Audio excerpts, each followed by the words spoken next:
coming back. That's good, officer. Keep browsing those clothes, keep saving that economy. You find your hands deep in tattered and faded garments made from weird polyester blends that make your body itch and sweat in all the wrong places. The box smells like cat piss or like an old person with no money. Economical, but also trendy. Look first hand, buy second hand. Keep the economy moving.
Shine on these sunglasses lasts a lifetime, officer. 100% guaranteed.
The speakers below are banged up and worthless. The sneak...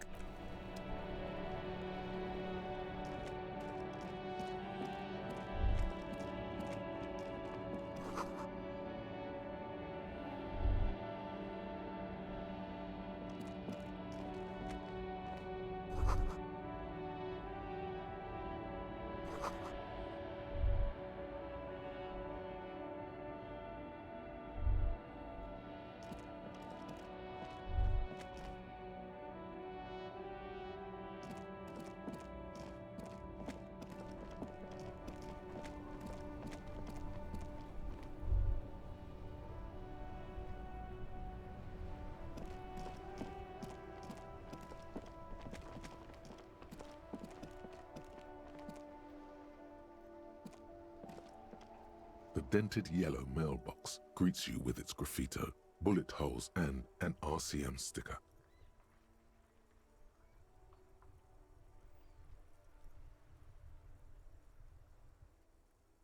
Yes, for sending mail. You drop the white envelope in the darkness. It lands with a soft thud on what sounds like a couple of letters. About a week's worth of mail as collected in there. They'll empty this very soon. Probably did the right thing. You can't trust that slug, Everard. You know he's going to play you somehow. All right, let's go back to Everard. If we don't mention anything to him, he won't know before it's too late.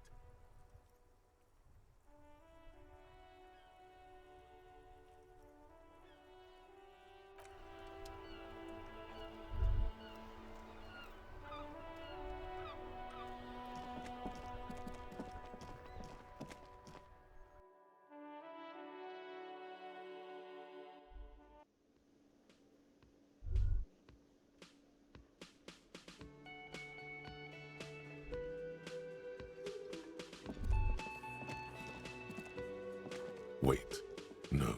Something about this bunch doesn't smell right. They are, but they don't seem too keen to talk with you, do they? No, they don't. Glenn seems to be contemplating grievous bodily harm while he massages his raw knuckles.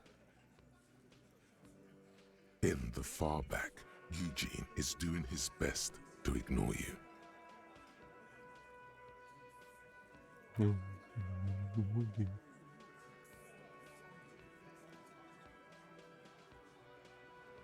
And from his perch at the end of the table, Titus Hardy himself stares at you with a cold contempt that makes you want to leave the cafeteria straight away. Besides, you're pretty sure they consider themselves social democrats.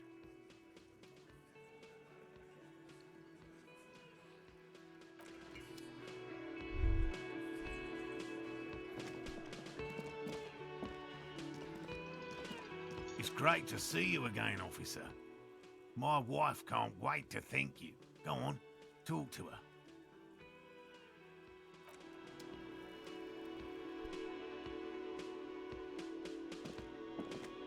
Boy, am I ever so grateful to you, officer. But I'm not the only one who wants to thank you.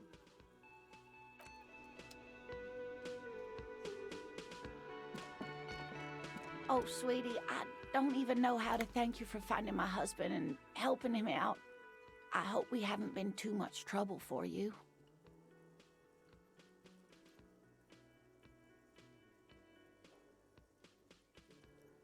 Here, I want to give you a small token of my gratitude. It's a tie, Mesk in origin. The pin is an antique, quite special. The little silvery knob holding the tie together feels warm in your hand. It's in the shape of an avian skull with 8 eyes. Oh, you don't want to hear about some old woman's ramblings. Ramblings? Nonsense. Your description of the phasmid is the most precise I've ever heard. But darling, I didn't even get the size of it right. You were a child, my dear. Really. It's extraordinary what you were able to describe. Now go on. Tell our friend about it. He's proven his interest in the field. Reflexively, the lieutenant read his familiar notebook. Well, it was summer. I was building a racing track out of sand on the beach near a tall stand of reeds. Quite a tall one. Many times my height, I remember. When, all of a sudden... I'm getting ahead of myself. I was 5.5 in Betancourt in the suburbs. My grandmother had a summer home there.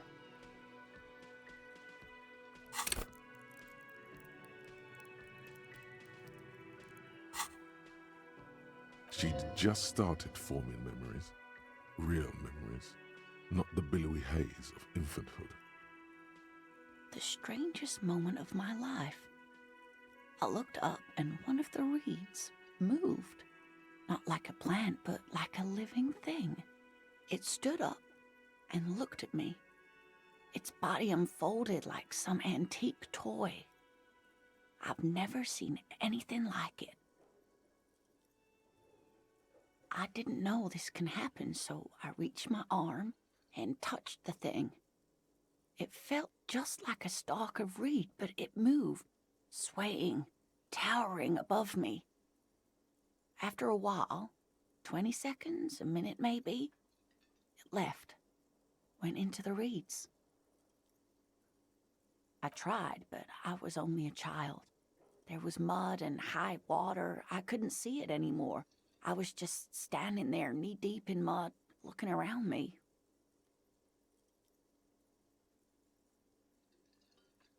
I ran back home to my grandmother and asked her if reeds could walk, and told her they were looking at me.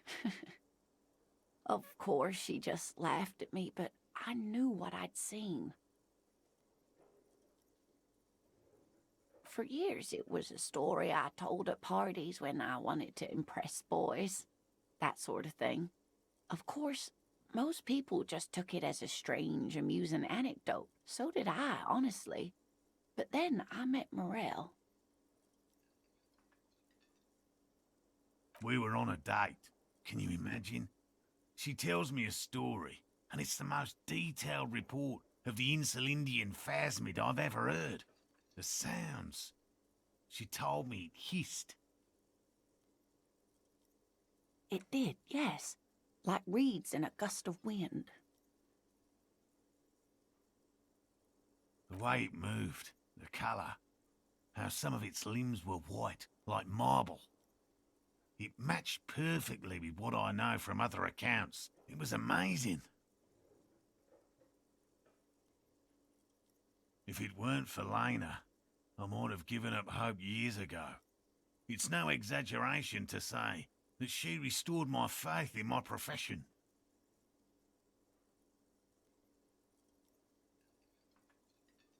Our first, yes. Not all of them. There is some white coloration reported, along with beige, where the camouflage ends.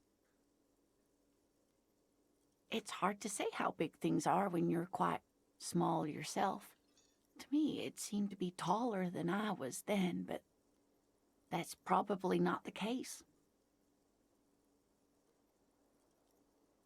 You're welcome, sweetie. I do appreciate the chance to relive it whenever I get one. It was just such an impossibly sunshiny day. So warm. And she could get up and walk right into the reeds on her own, into the mud, anywhere.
Hey, was there something you needed?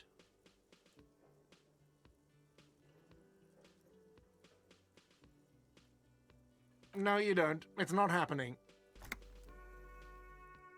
He tries not to look at you. It's dangerous to acknowledge the karaoke man.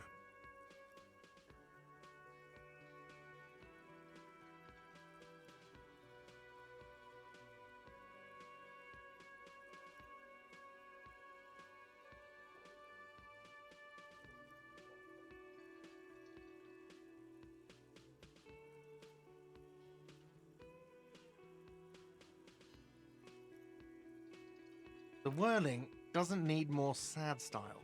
That's one of the styles it can do without right now.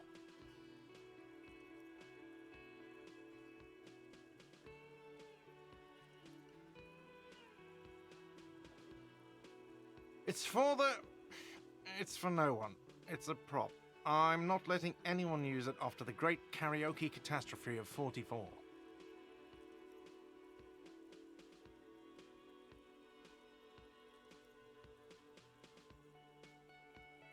A lot of people got killed because some arsehole wanted to sing karaoke.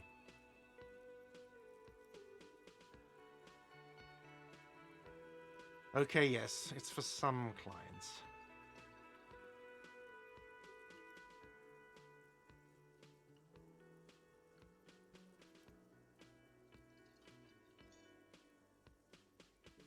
Ha! Well, we don't have any tapes. They all got stolen.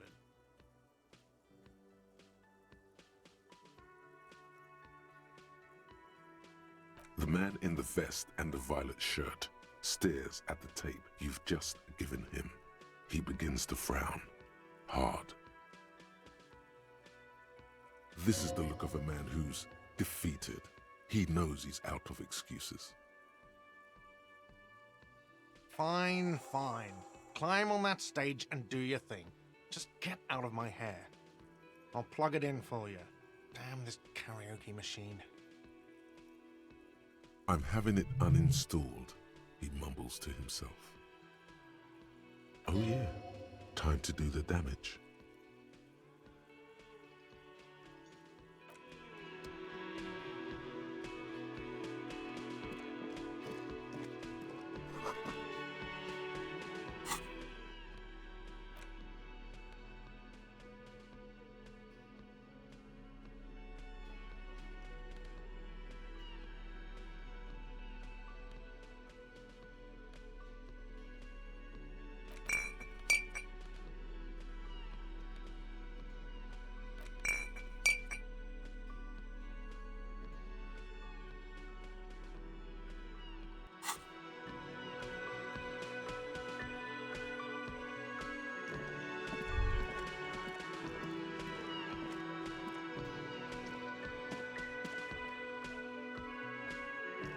The stage is all set up for your performance. Feels silent. You can hear the pellets creak under your feet. You feel a little dizzy, a little unsteady suddenly. So, are you ready for your thing now? Let me know when I should turn on the karaoke carousel.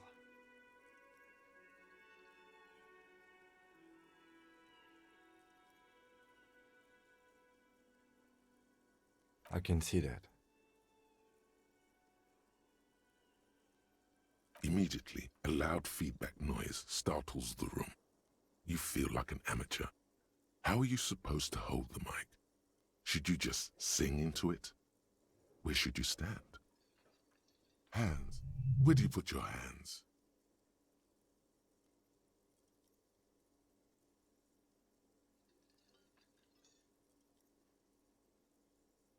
It's still early here.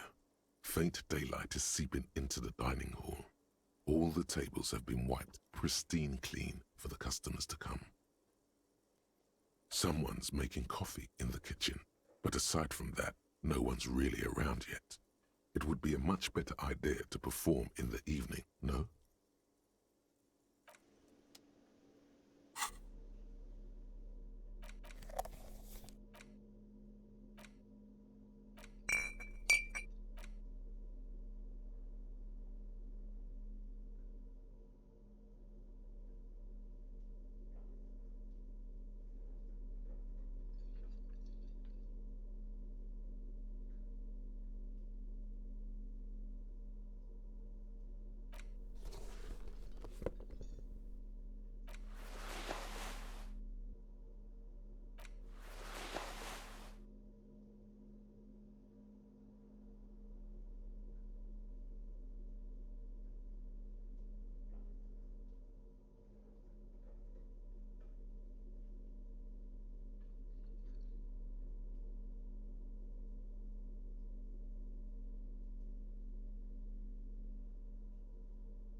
The stage is all set up for your performance. Feels silent. You can hear the pellets creak under your feet. You feel a little dizzy, a little unsteady suddenly.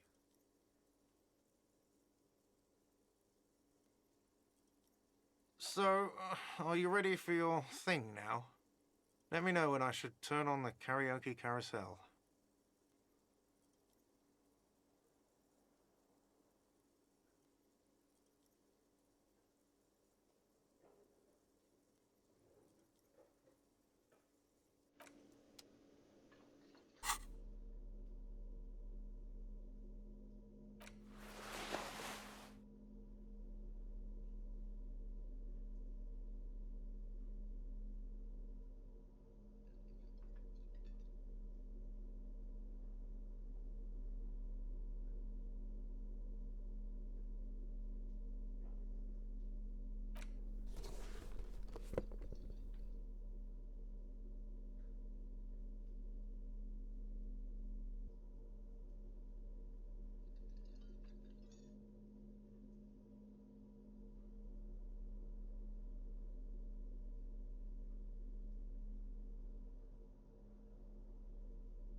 The window stands broken in its frame. Cold wind blows in.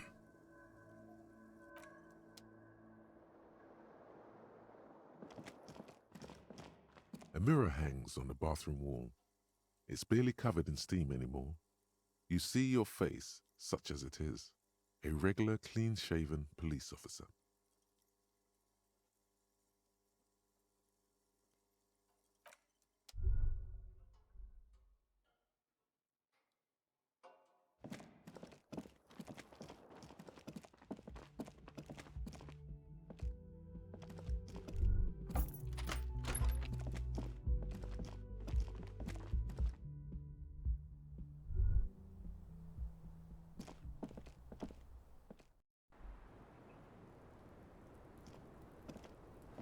I was just thinking, what a nice day for questions pertaining to a murder investigation.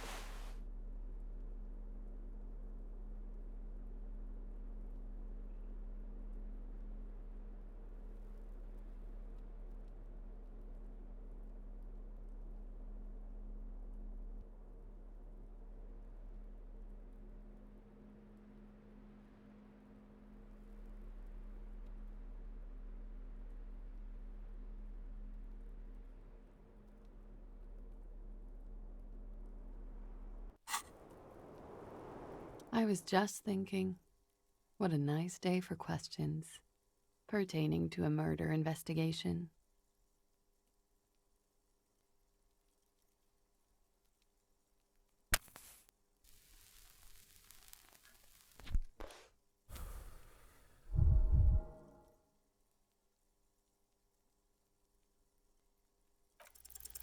But we are awake, sire. She has been forthcoming with sordid details women usually conceal. Most shocking details of the sexual kind. We are a bulwark, unbreached.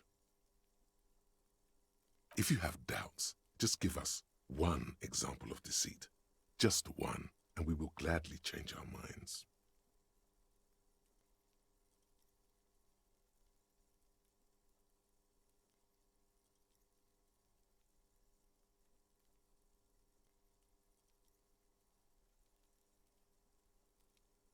Who is this personhood picking these seditious options? Can't you see the detective grows weary of your malcontent? Stop staring at her eyes and say something pertinent to the case. This is making you look like an amateur. It looks like this one's not waking up. You'll have to do it without pushing her further. At least for now.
You clearly see footprints in the downy carpet of dust covering the workshop floor. Jackpot. These, unlike everything else here, are new.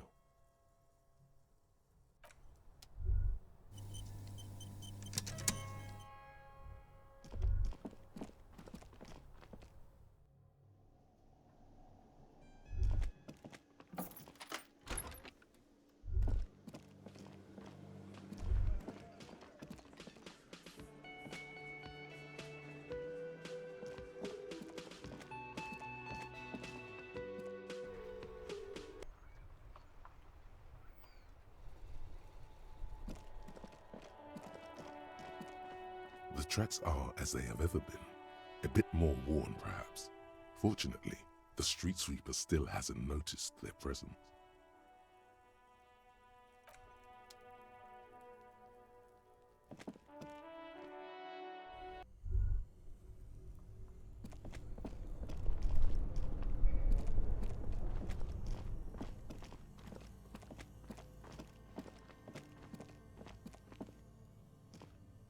The beer's eyes are dead and empty. Ice inside the fridge, slowly melting. The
The barbell waits patiently on the floor, like a dog for its master. You're right. The weight may fall off. Better not touch it then. No one does until they get smashed under the barbell.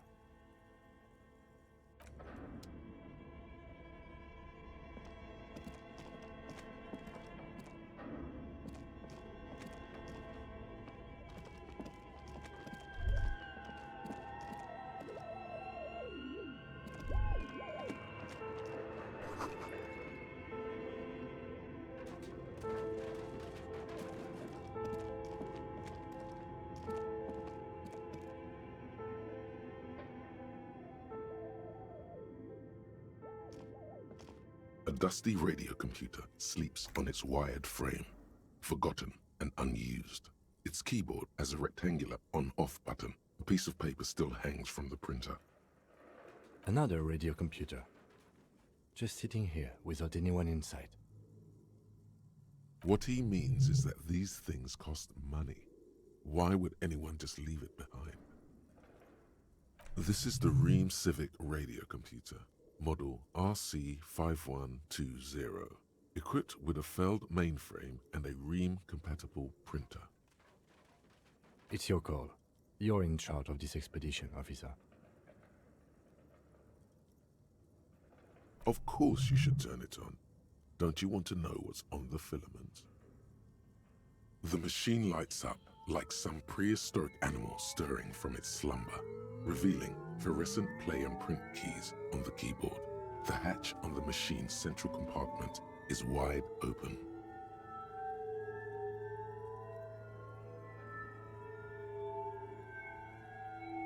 It's empty like a beehive without its brood. Some cables have been left dangling, disconnected.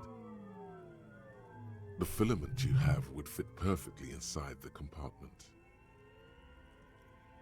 Like a smooth drawer, the filament slides into place. On the keyboard, the play key starts blinking. The speaker comes to life. Static seeps through the machine's planar magnetic driver. An old lady greets you. Her voice sounds 100 years old.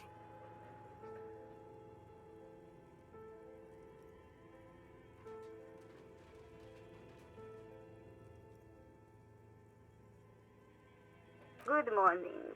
Fortress accident en rue de Saint-Ghislaine. This is East Insulindian Repeater Station 1. Please repeat. Is this the production schedule?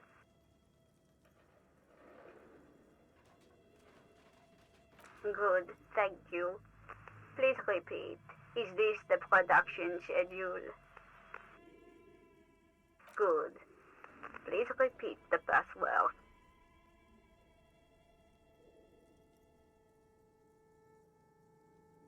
Good. I've unlocked the production schedule. After ending the call, please press print to access the filament. Really? She just used the same password? Maybe those radio computer guys aren't that paranoid after all. Fortress accident. Is there anything else I can do for you today? Thank you, and goodbye. Tiles on the cube are still smoldering, casting the framework in a soft glow. Fluorescent play and print keys shine on the keyboard. With a quiet determination, the printer starts printing, a piece of paper unfolding like a handheld fan. A black crisscross of letters covers its surface. It's a project report written by the lead producer, Andrew Andy Schott, about Whirl Untethered, a radio game developed by Studio Fortress Accident. The first few pages give an overview of the capital and workforce, while the rest of it seems to be a production schedule.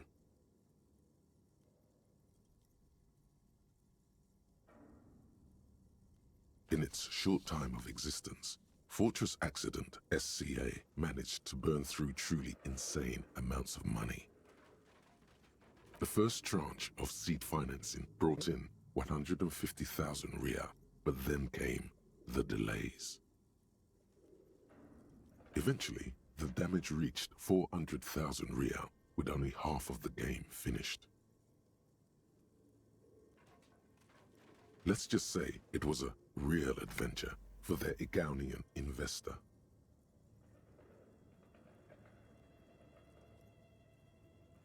Fortress Accident employed 18 people, the bulk of the team composed of writers and concept artists. There were also radio programmers, sound engineers, a CEO, 2 marketing experts, and a single overburdened producer who developed a habit of popping Pyrrolidon in the basement to escape his obligations.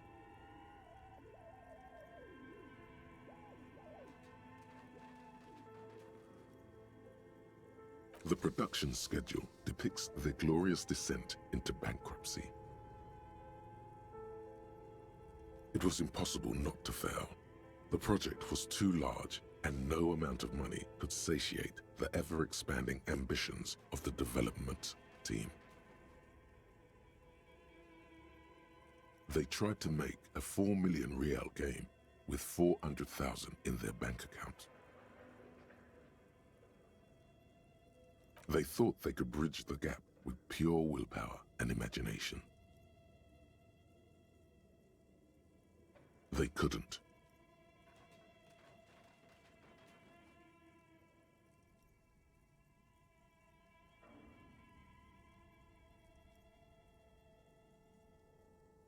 No, even then, success remained within an ever-narrowing margin of possibility that, despite everything, never entirely disappeared. That is until they discovered the Valley of the Heads. At the 11th hour, the lead designer, Jimsk-born Suliswaf Jalisa, decided that what Wirral Untethered needed was a secret mystical location at the extreme edge of the map.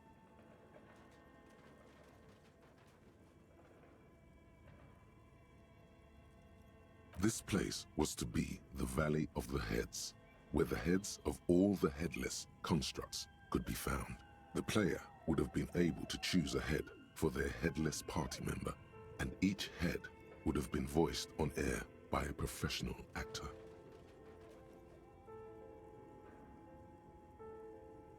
The world had never seen their kind before, and might never again. So many. The last count, there were approximately 10,000 heads for 10,000 headless men, all of which could be endlessly recombined.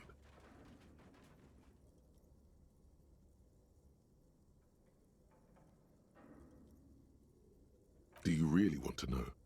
There seems to be a calculation here, but it may take a while.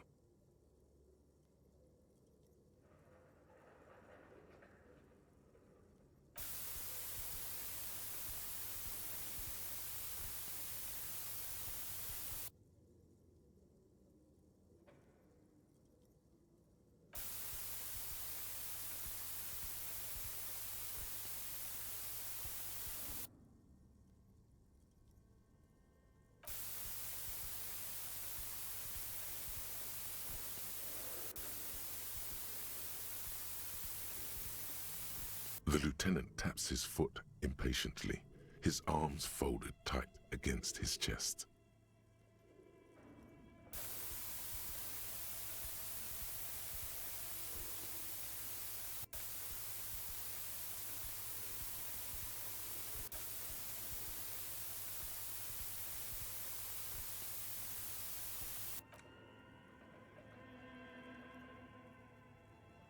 And that's it.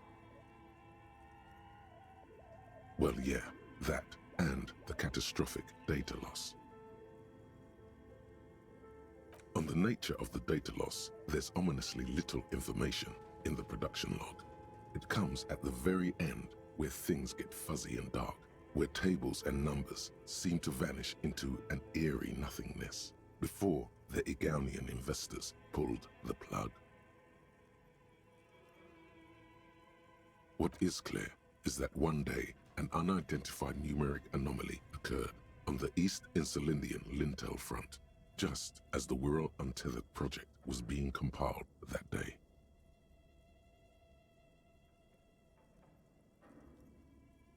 When the project was returned, it was completely blank. The team spent weeks on the phone with Lintel, the service provider, but despite their diagnostics, they could never produce a satisfactory explanation or pay for the loss.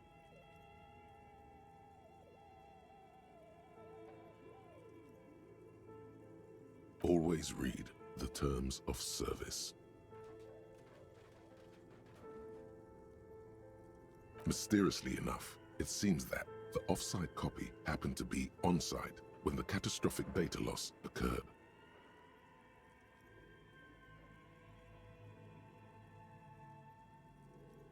It was the lead programmer's responsibility to oversee weekly maintenance of the off-site copy and, well, keep it off-site. An explanatory note from the lead programmer has been attached. S. Luukinen Kilda, the lead programmer of Fortress Accident. The off-site copy was on-site because there was no off-site anymore. Not for me, not after 8 months of crunch.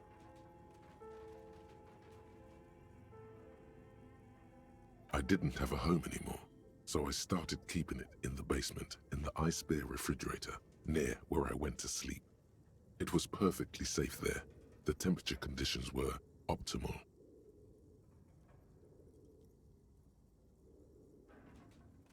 That's not what her colleagues thought. She's right, actually. Nothing wrong with keeping this type of filament memory in a fridge.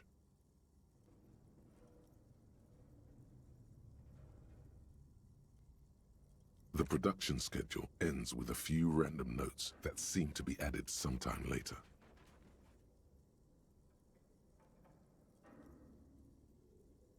"4 months later, by an unknown author. I am the only one left, and it's gotten rather damp here. A few other businesses have gone under, too. Slipstream switched to making skis, and the hairdressers just left, cursing martinaise. They're right, though. Something's seriously wrong with this place. Martinaise, all of it." Still haven't got an answer from Lintel about what happened. All I could get were the physical coordinates of the error on the East Insulindian front on that day. Since the computation happened on air, I reckoned it had to coincide with an actually existing location. I have compared the coordinates to a map of Revachol West. Turns out it's only 800 meters from here. The address is Saint-Brun 1147. I am going there to look this thing in the eye. Saint-Brun 1147? That's what the street sign next to the church said. Tiles on the cube are still smoldering, casting the framework in a soft glow. Fluorescent play and print keys shine on the keyboard. The filament slides out of its glowing nest.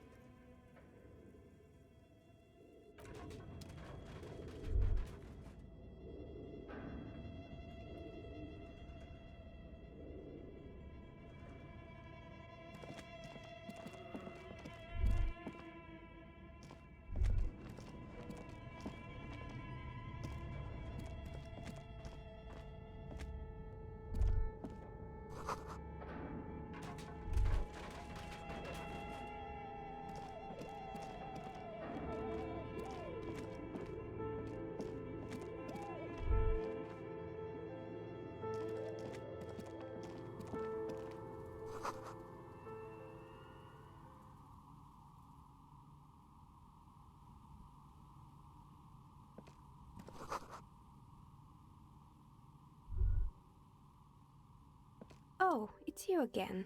Are you looking for a dye?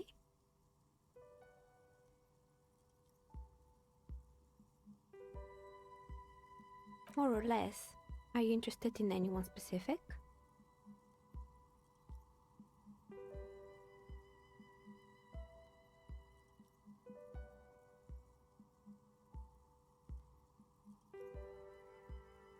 You mean Mr. Fabron, the taxidermist? No, he mostly just did drugs. Anything else?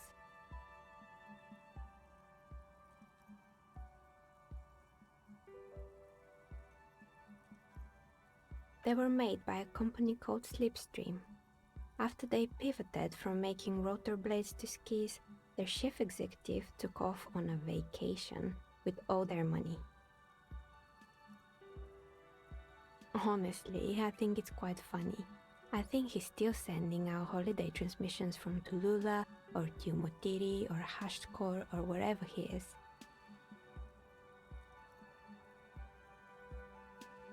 The usual, I imagine. That he's been thinking up all kinds of new business plans and can't wait to get started on them just as soon as he returns. Men like that are a curse. Sure, but Slipstream is history now. All their remaining assets got seized by the bailiffs in 47. I have no idea why those skis and blades are still lying around in the house. Not much use now, I guess. Maybe you could make a sword out of one. No, wait, forget it. It would take too long.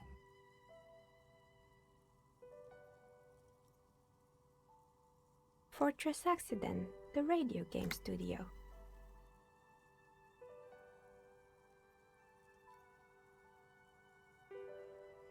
She liked them. They were an interesting bunch. We talked about role-playing systems every now and then. Once, I even saw two of them get into fisticuffs over Wiro. They certainly took their work very seriously, even if they seemed to be chronically liberal with their schedules. The usual, they ran out of money and couldn't get the project done on time. Well, I did hear them talking at times. They seemed to believe they were historical individuals on some grand quest. Yes, but when the money started to run out, they just began to complain a lot about capitalism. You know, how the markets are rigged to keep out new businesses and so on. In the end, they just didn't get it done. They didn't have enough willpower to produce something truly historic, and to show up to work on time. She's right. Showing up to work on time is important.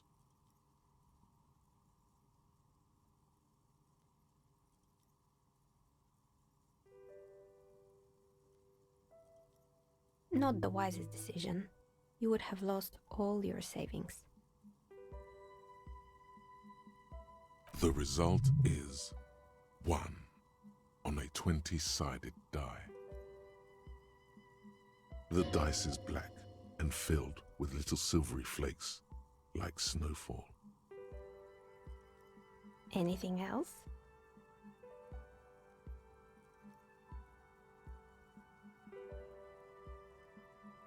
Oh, this one's a mess. There used to be a company that promised to repair windows 24 hours a day. What could go wrong with this one, right? Turns out, the business was actually set up as a front for an illicit group that was producing snuff medias. Who would have guessed? And they never cleaned up the debris either. Now it's just littering the hallway and I have no idea how to get rid of it on my own.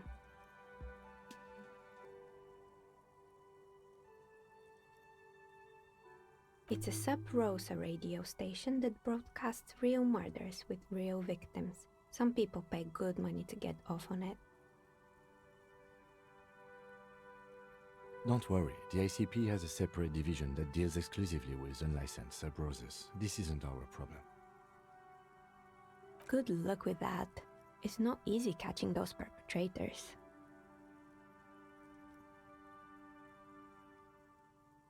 There used to be a fashion atelier here, but I have forgotten the head designer's name. They were doing well for a couple of years, until the insect rights activists came.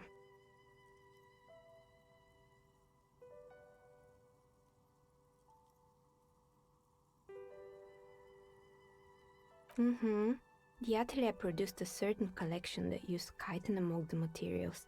Apparently chitin is made in the Occident, where it's extracted from beetle wings.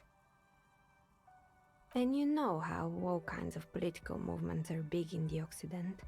The activists shut down the biggest chitin supplier, which of course caused the price to skyrocket. And, naturally, all the most fashionable tastemakers refused to be seen in chitin from then on. The atelier went bankrupt before they could finish the collection.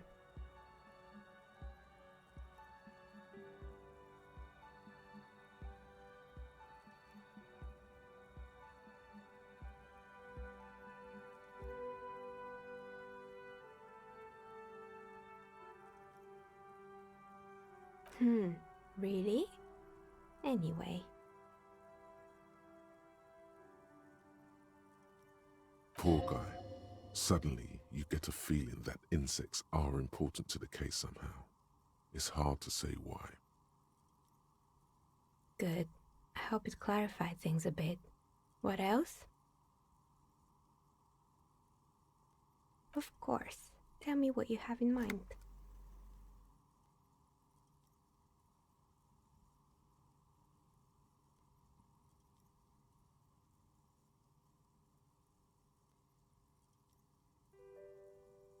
I think I have just the right one for you.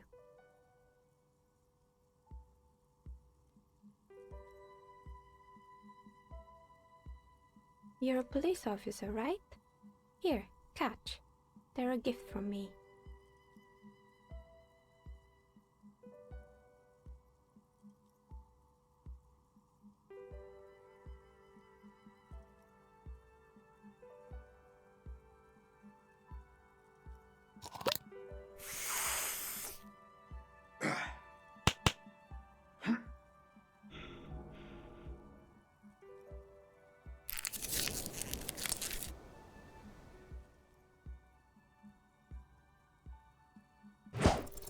Mr. Smooth moves. You snatch the dice out of the air with one hand, just like you're in a movie.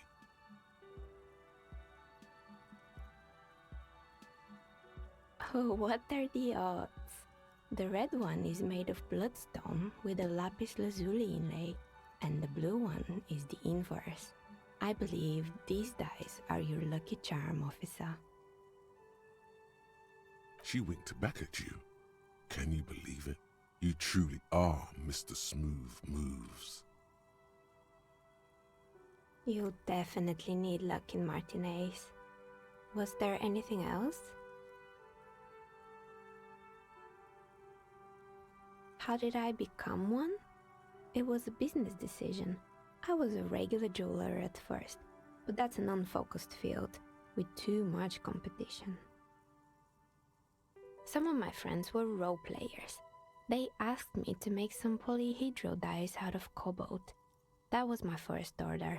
I grew it from there. Not especially. I like working with rare materials and a steady pay. And role players as customers? They're nice people.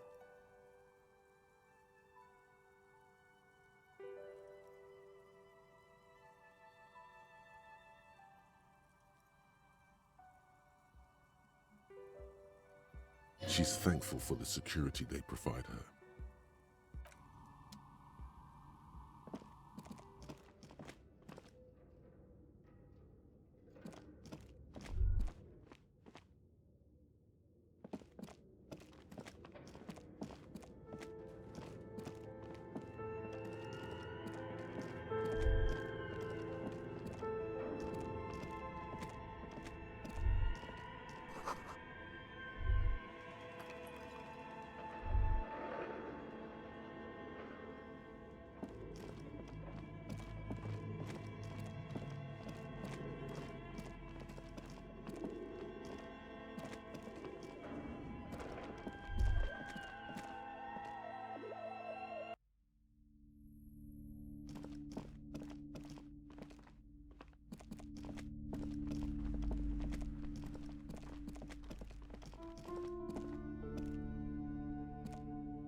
This bookstore is not strictly about crime, romance, and biographies of famous people.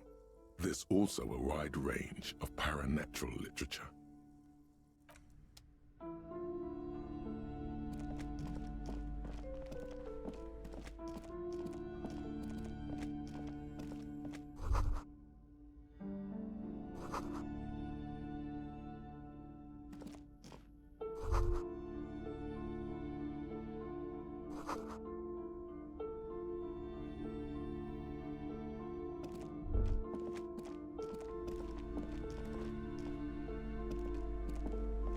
A small mountain of colorful board game boxes.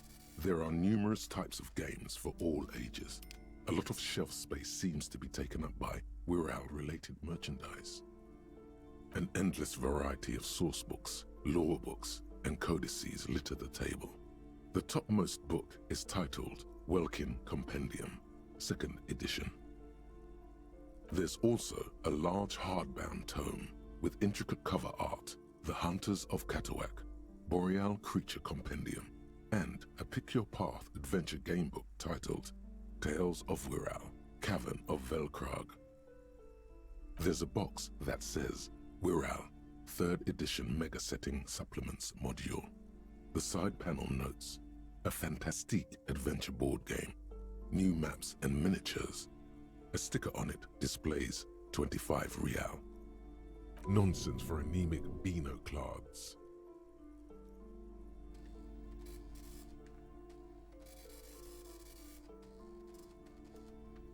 Wonderful board games, sir. The Viticulturist is a classic for sure, or perhaps you'd like Archipelagos of Insulinda, a very educational game for those interested in geography. Braubritter is a fun game of economic competition, but can get quite intense after a while. We have games for the whole family. You can play with your children. Who are you going to play board games with? Do you have friends or family?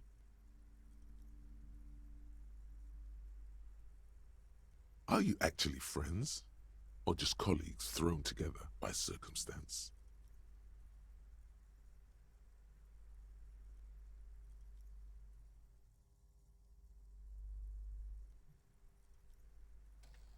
Friends are technically like family.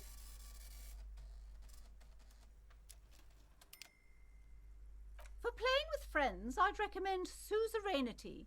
It's a civilization building game where you build a civilization, then set off to brutally colonize and repress other civilizations. It'll cost 12 real. Lousy auras there. No, role-playing games are popular among those types. You know, who are into those kind of things. Personally, I don't like it. Not at all.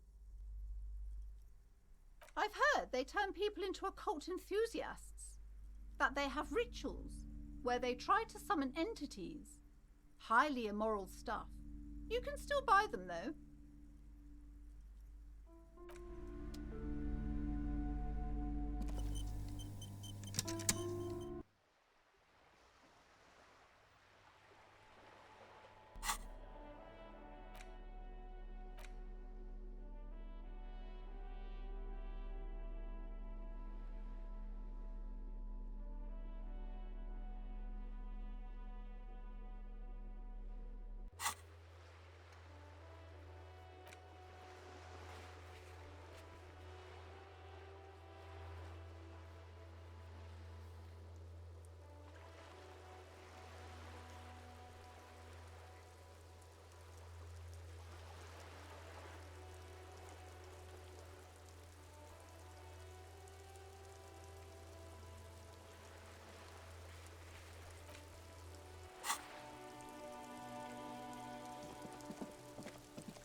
Stuck in the rain in a traffic jam, man. What's on your mind? In his eyes, an unfamiliar longing, flecks of brown and gold. It's hard to say. His gaze wanders southwest, down the street, that goes beyond the horizon. Excuse me? A flinch jolts his frame. The question has touched a nerve.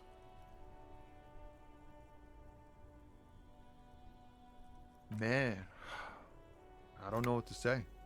Not much anyone can do. There's no helping in absence, you know? I miss my family. They're all I have. My wife, second kid on the way, waiting all the way in Diora. And here I am stuck in this shit, so far from home. Diora of the Seven Seas. It's on the other end of Le Caillou, pretty much, on another island called Laurentide, off mainland. We've got a little place there.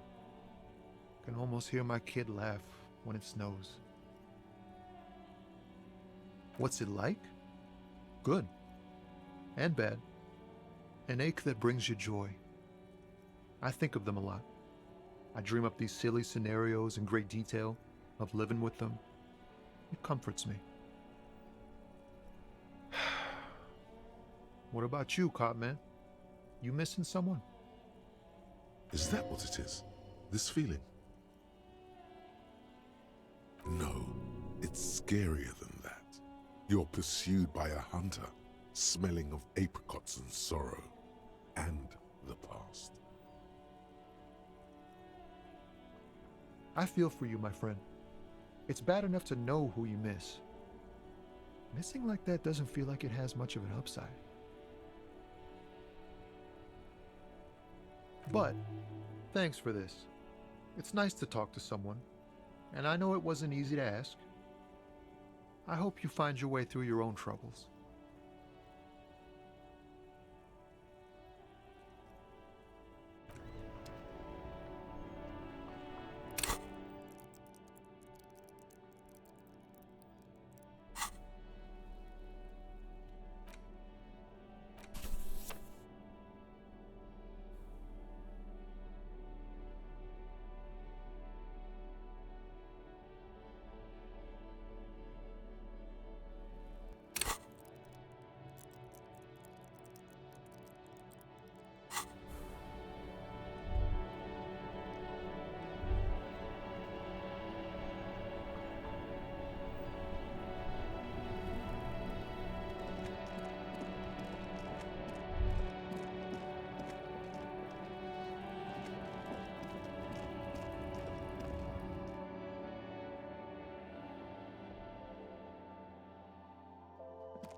A colorful display of cigarettes and alcohol bottles line the shop wall, inviting you closer.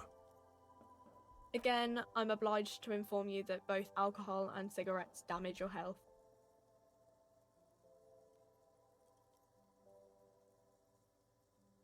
Here you go, mister.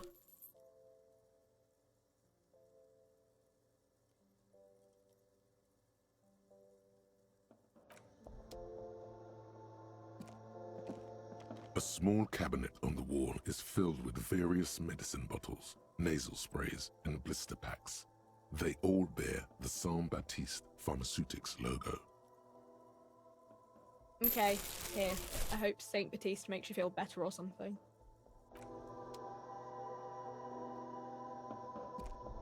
To the left of the croissants and juice bottles, several packaged raincoats fill a low shelf. One, however, lies in the dusty floor, the one you tried and failed to steal. Look at it, detective, and be ashamed.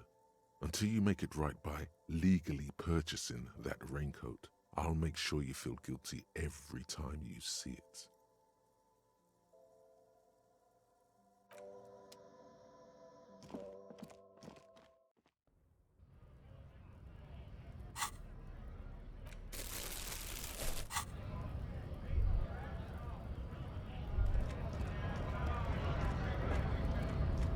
There. Do you smell that? Can you not detect that inimitable whiff of dissatisfaction and restlessness, that sense that the world is in need of dramatic, even violent reordering? Can you smell it now? You inhale. The cilia along your olfactory epithelium tingle with excitement as they sift through the swirling morass of industrial odors. First come the smells of the agitated strikebreakers, layers of body oil and sweat, over-buttered meals pulled from bake-like lunch pails, the biting stench of lye soap. And then there's the slowly oxidizing metal gates, the scent of stale grease emanating from every crack. Everything in order, Detective?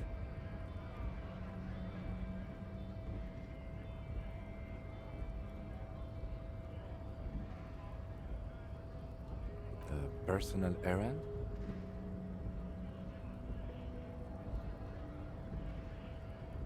You're smelling for... You know what? I'll just leave you to it. Carry on, Detective. The lieutenant lacks your highly developed politico-olfactory cortex. The reek of communism is undeniable, and it's coming from that railing right there. Yes, now's your chance to establish contact. But be easy about it. Communists have been known to charge when startled.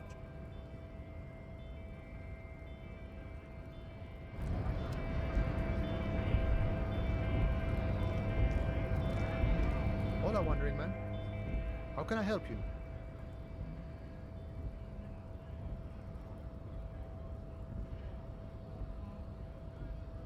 What's that, boya? Now's your chance. Remember, communists are notoriously skittish, so it's best to insinuate your way in.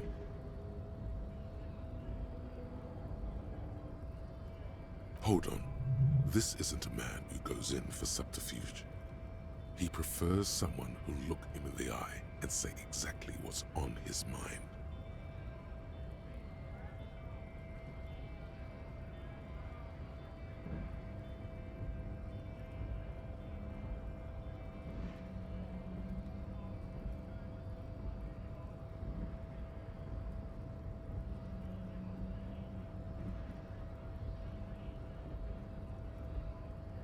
Could be coming from one of the jam lorries. Cargo's been sitting out for a while.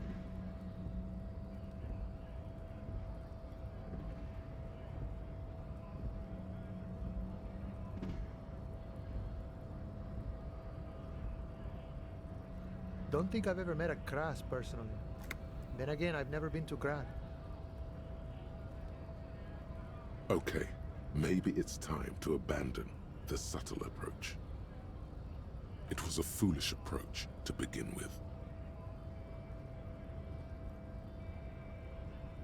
Ah, now I see.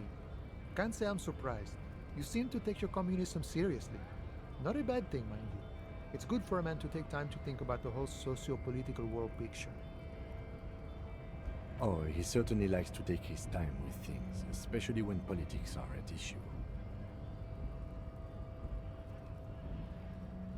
So you've given up copying and now you're hunting comunistas. Care to say why?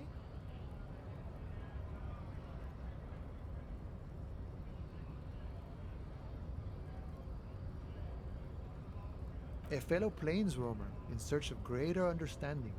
A classic story.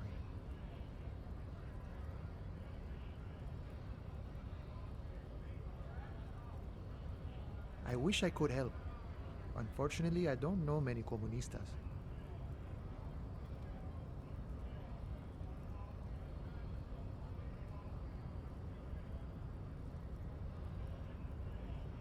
Maybe, maybe not.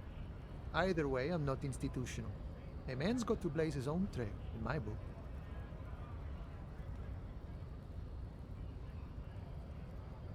Blazing his own trail, being his own man. Not exactly your typical communist spiel. Okay, so maybe he's not exactly a communist, but there's definitely some communistic residue about him. Ah, but you know, I did meet a genuine ideologo a few months ago. Perhaps he's your guy.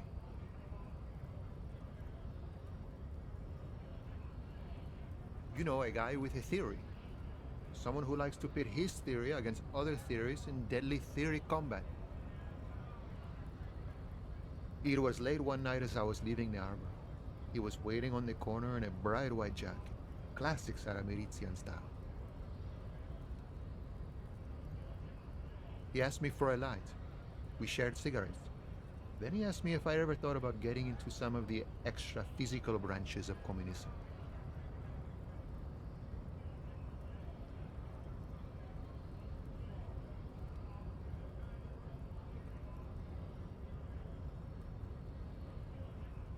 The same thing I always tell people who try to press some claim on me. I said, every boyadero rides alone. I couldn't tell you. Once I declined his offer, we finished our cigarettes and he disappeared back into the night. Just before he melted into the shadows, he turned to me and said, "Remember Dobrava and Abadanais."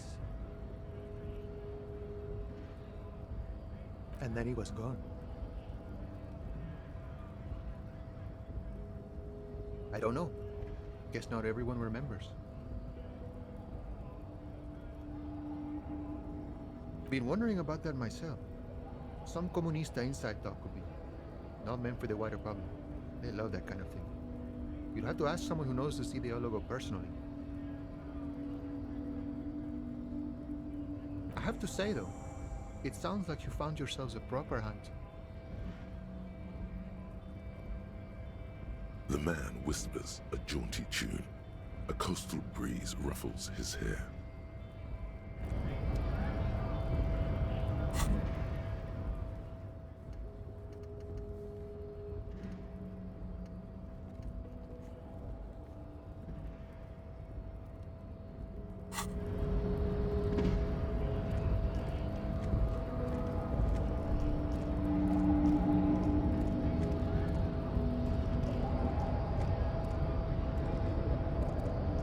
Your race descent has only worsened since I last saw you.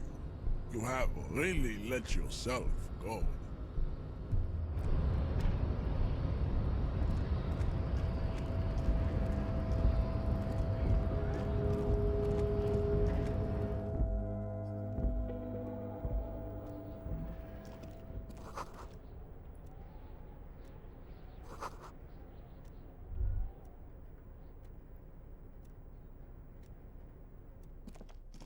The file cabinet stands steady as ever. Sliding out, a drawer presents you the folders you already went through. On top of them is the handwritten note. Hundreds of documents containing logistical data.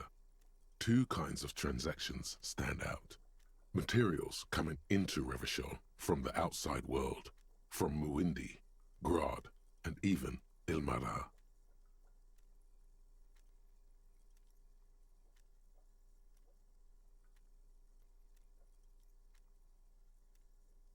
And the same materials being handed over to companies inside Revachol, Kuron, Coal City, La Delta, and Jamrock are listed among the many districts where the imports are being sold. You already went through all of these.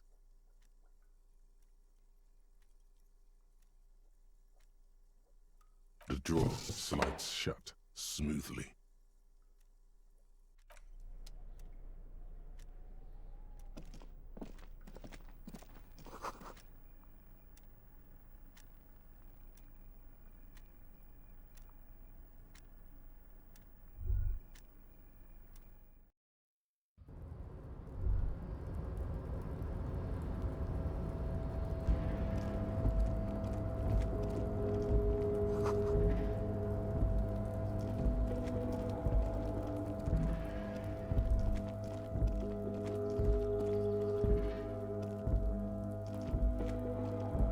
This is the night watchman's booth.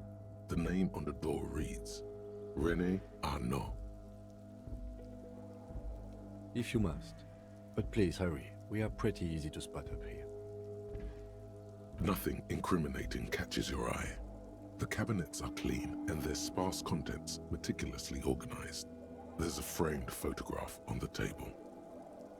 Looks like the inhabitant is rather pedantic when it comes to order.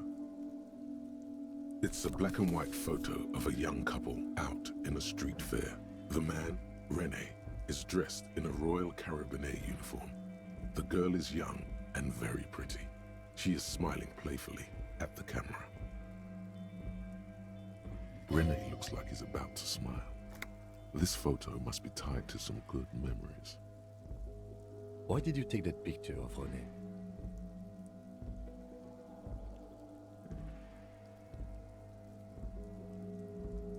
Fine, but let's move. I don't want to be seen snooping around here.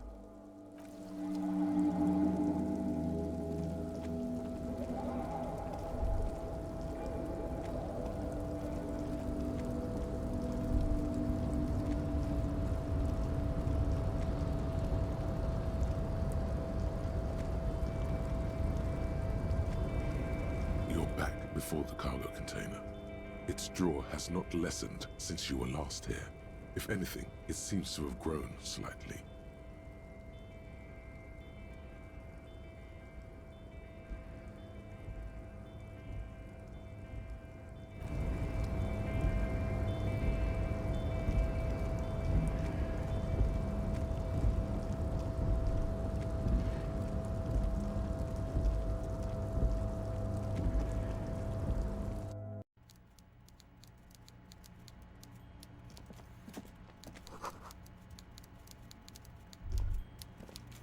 Yes, of course. Now we're on the right track. It smells like... We're getting crates and pallets calling to mind. Vast stands of winter pines. A swirl of ancient odors absorbed by heavy carpet fibers. But also a pervasive, treacly sweetness that somehow reminds you of cola nuts.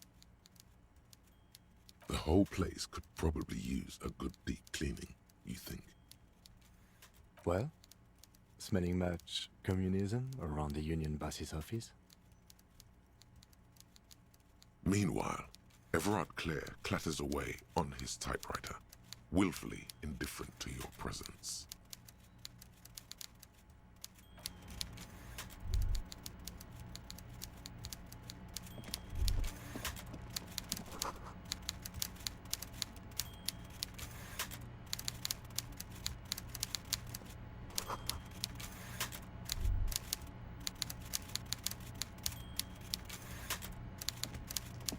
Mr. Dubois, every worker...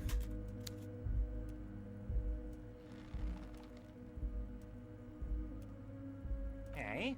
Why the hell not? Now, how can I help you today?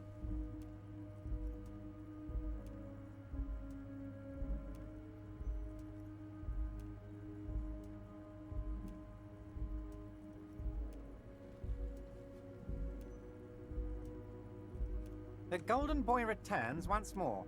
Wonderful. Simply wonderful, Harry. Of course. I already knew this. My friend, the mailman, confirms the letter is on its way. You've done a great thing today. You've given the children of Martinaise a future and proven to be a true man of the left. I can finally trust you now. You're in my inner circle. You too, Mr. Kitsuragi. We can talk about anything. The strike, the murder, your lost gun, nothing is off the table.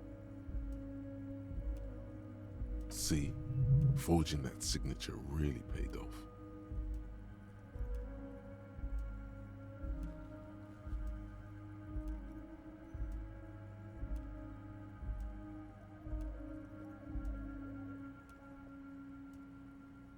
Harry, I've got to be honest with you. Your gun was found 2 days ago. Withholding this information weighed heavily on me, but it had to be done.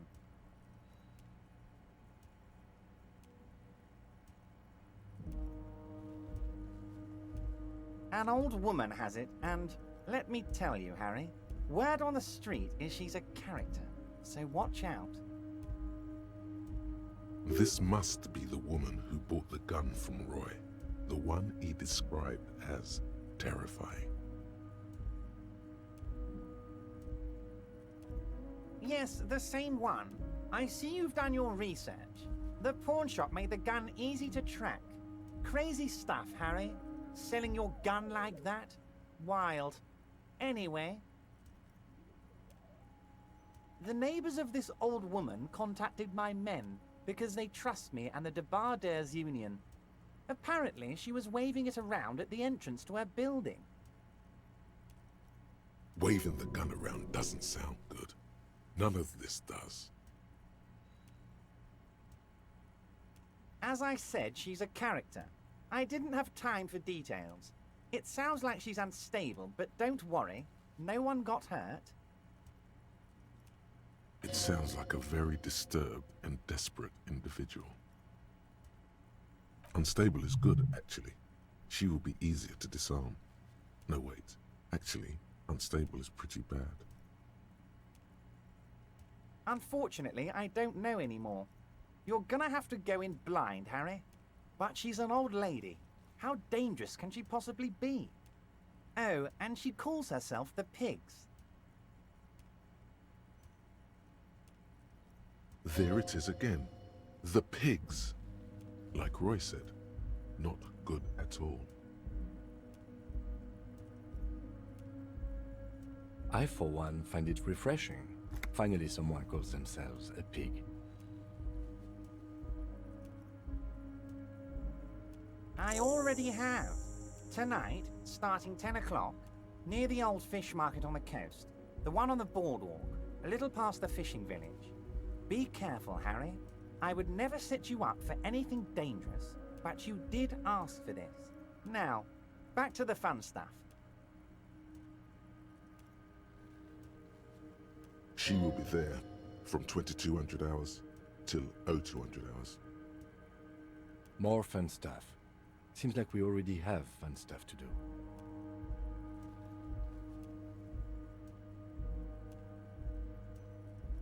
Order it.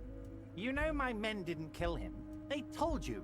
It was a happy accident. You know how it is. No one takes the initiative. If I wanted him dead, I would have had to do it myself. And I'm too fat for that. Glad you asked. I've got type 2 diabetes because sugar and fat was all my mother had to give me and my brother Edgar when we were kids. Good job too, as it made me ugly. And ugly people, Harry, are much better at politics. Why, a war, of course. And what do you have to gain from a war? Victory, Mr. Kitsuragi. I have victory to gain.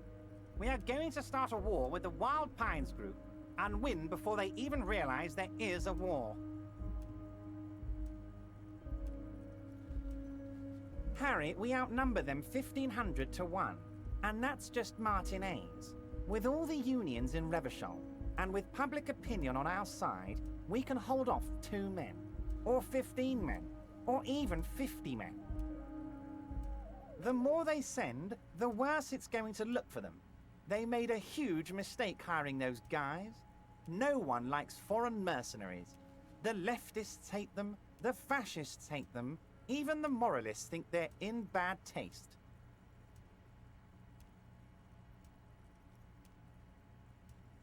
Harry, there is no strike, only war. Class war. Or, in business terms, a dawn raid. Or wait. Is that when you still pay them something? Because we won't do that. We're not going to give nothing. We're going to take Terminal B away from them. The roads, the gates, the containers, that big crane, even the damn coffee maker. We're going to take all of it for the people, and fuck Wild Pines. The word fuck rings like a gunshot from his mouth. He doesn't swear often. So that's why you haven't let Joyce in? Yes. It's also why I let that midget Gaumont go. He's too nice. I can't put him through this. Plus, he knows how to get in here. That woman can't tell her tits from her arsehole. She has no chance. Tits from her arsehole. It's a local saying. Because we're friends, Harry. Besides, it doesn't matter now. You can go tell her if you want. It won't change the course of events. We have a significant head start. It's already happening.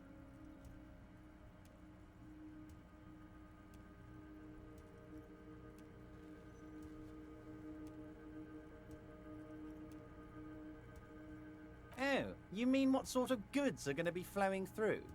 How am I going to replace all the contacts we'll lose once the poo-poo hits the fan? The clients will ditch us. Harry, we've thought of everything. We've been running back channel negotiations with all the major clients. I think the company will be unpleasantly surprised to see how many of them stay loyal to martinaise and to the new competitive contracts we can offer. With renewed zeal sparked by communal ownership, the men will be shipping those containers double time. You'll be surprised to see how fast things go without parasites latching on. We'll have our hands free to pursue bold, exotic new revenue streams. That's drugs. Drug trafficking. Drug trafficking? Don't be stupid, Mr. Kitsuragi. There are perfectly legal, 100% ethical chemical factories on the Samaran Isola. You don't need to be colonialist about it. All they do is produce components to keep the pharmaceutical industry running. That's people's health we're talking about. Old grannies, little babes, people with disabilities. The company thinks transporting these chemicals in bulk looks bad, has bad optics, may be illegal in some countries. The Debarders Union, however, we're all about the large volume column. We're gonna transport the living daylights out of those materials, Harry. So your sick kid can get his Benefed and your wacky uncle doesn't have to come off risperazole.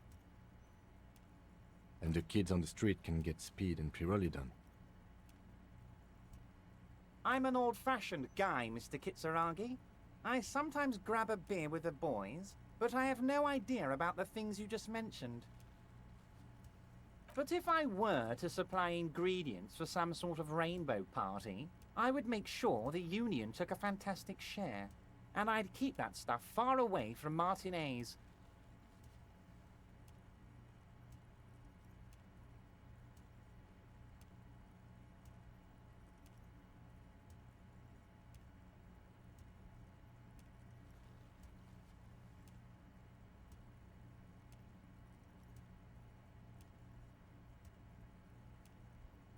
It's also far removed from my men and the people of martinaise who've put their trust in me. Anyway, let's not focus on the sensationalism of the drug trade.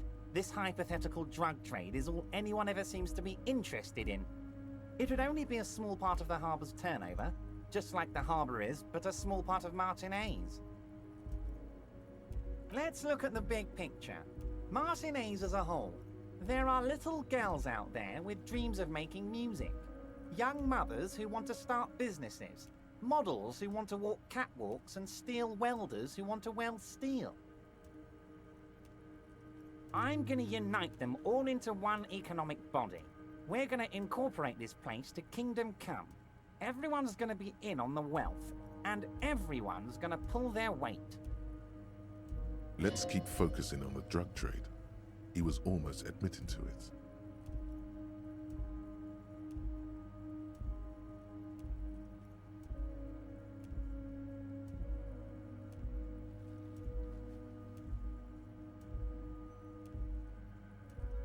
No, Harry. That's boring. All right, it's gone. The hypothetical raw materials trade is off the table. It's such a small and insignificant slice of revenue, I'm cutting it. Boys, Harry felt queasy about it. We're not doing it. Can we talk about my beautiful incorporated martinaise and its many-sided business ventures now? This bold new vision of incorporated socialism I'm offering?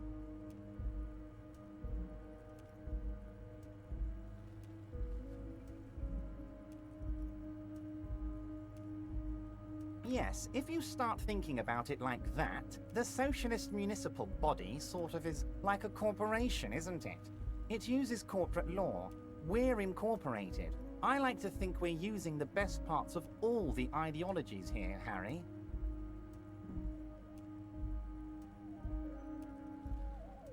$2,372, plus yours truly, of course. No idea. Could have been his own mother for all I know. If you ever find the guy, give him a big fat kiss from Everard Clare. Couldn't have done it without him. A guy, huh? I don't. I told you it could have been his own mother. I'm pretty sure it wasn't anyone from the Union. Maybe it was the mob. Or maybe he killed himself because he was a closet socialist. Truth is, I simply don't know. We're way past specific Union members now. This is the big time. We're talking about the future of Revachol here, Harry. You can bother Leonard with that. He loves to run his mouth on such matters. But I'm in big-time mode, Harry. There's something different about him now. He's more vibrant, more alive in his big-time mode. Great, Harry, great. I think we've truly built a bridge between Martinaise and Jamrock today. We have united the RCM and the Debardeurs Union.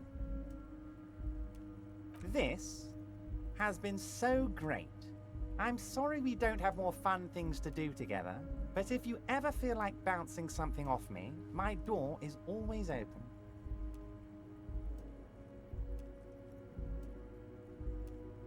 Mr. Dubois, really?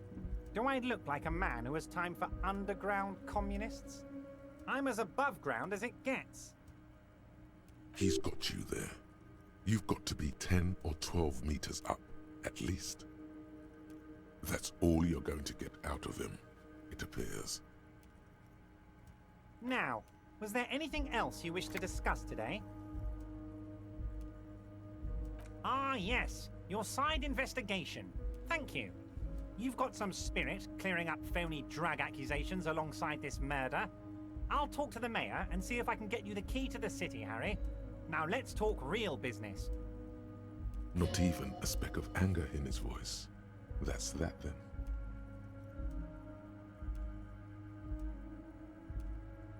I'm always happy to educate and entertain you, my friend.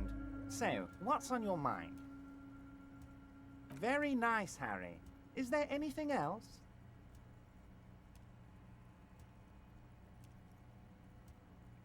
Most certainly, Harry. Nothing brightens my day like brainstorming these things with you. So they shot him? He was shot in the head before he was hanged. How odd. I don't know what to say, Lieutenant.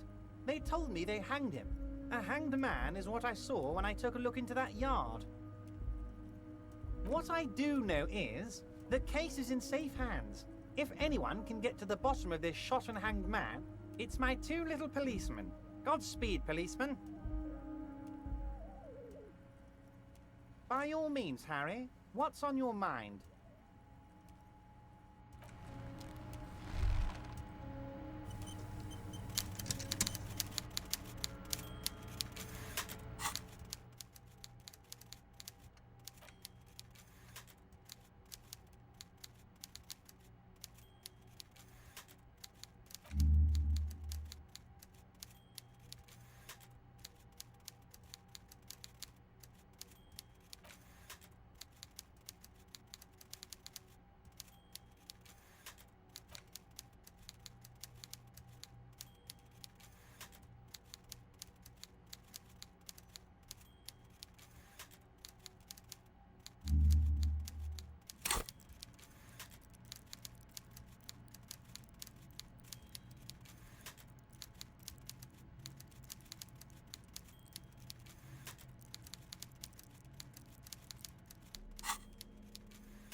mister.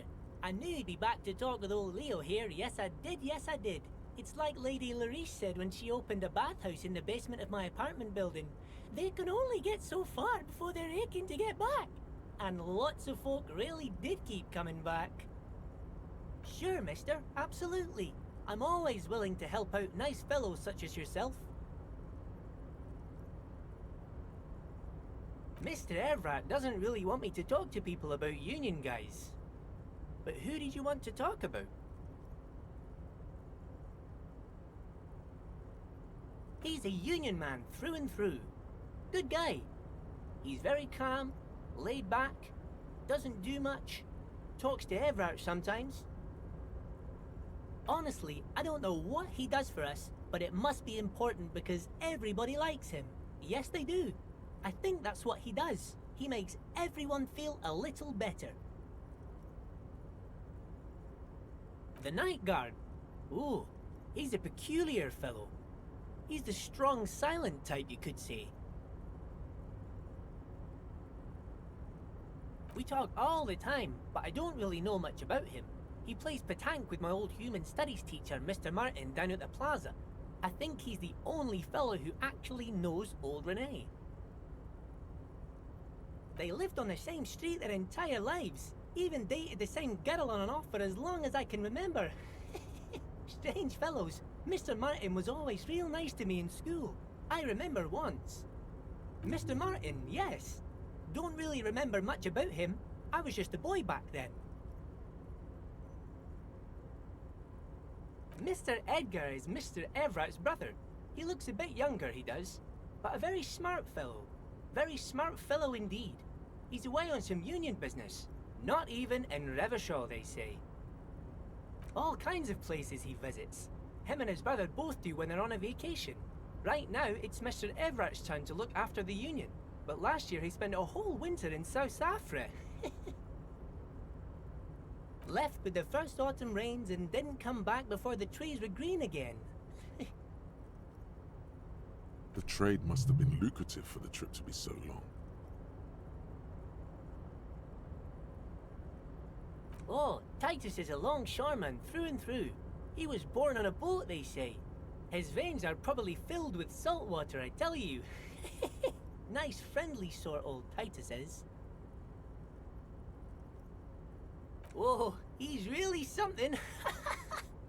He doesn't talk much to me usually, but when he does, I don't really understand most of what he's saying.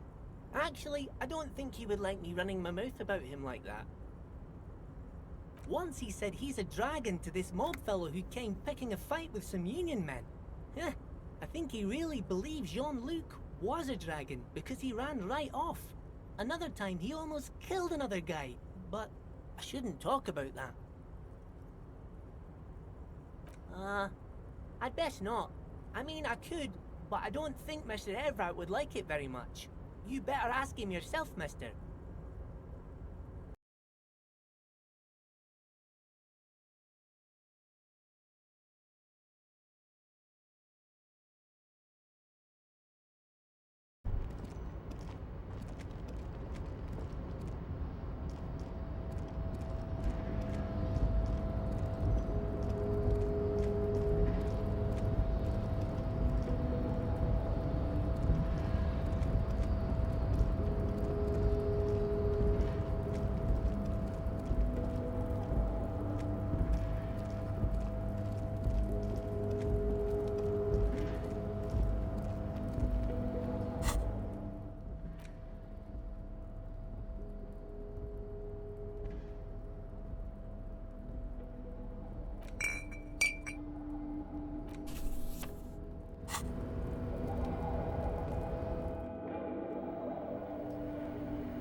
Inside, You see a set of steering levers, a radio microphone, a pull-out toolbox, and the soft glow of the fuel preheater gauge.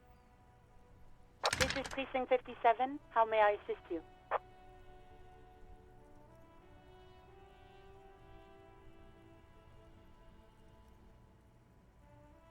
Hold on, officer.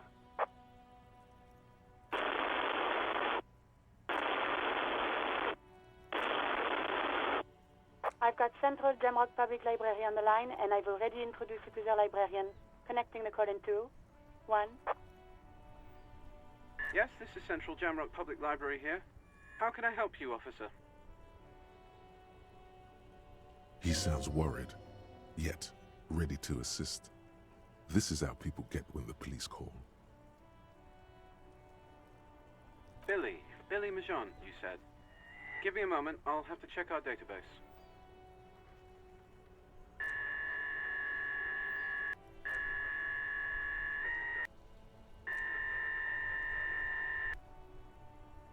Yes, hello, are you still there? I found Billy Majon's home address, is that alright? No phone number, unfortunately. Here we go, sir. Rue de Saint-Ghislain, 33B, apartment number 20. It's in Martinaise, I believe.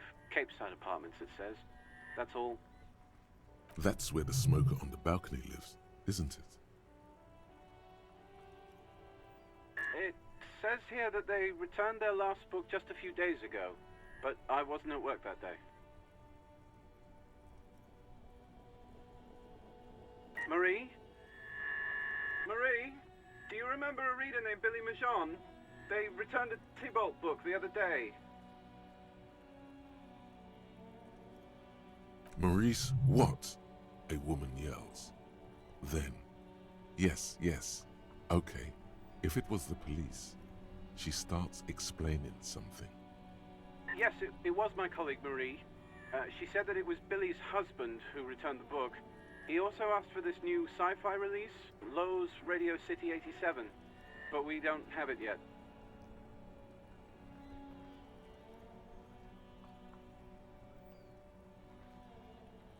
Marie knows Billy. She's been working here longer than me.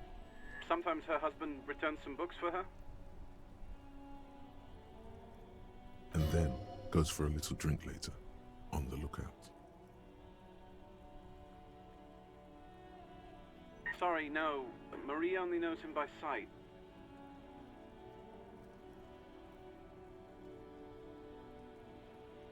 Marie? She said it was an older man, and that she's pretty sure he'd had a drink or two the last time she saw him. 1 second. Sorry, Marie wasn't really paying any attention to that. Happy we could help. Goodbye, officer. Anything else you need from me?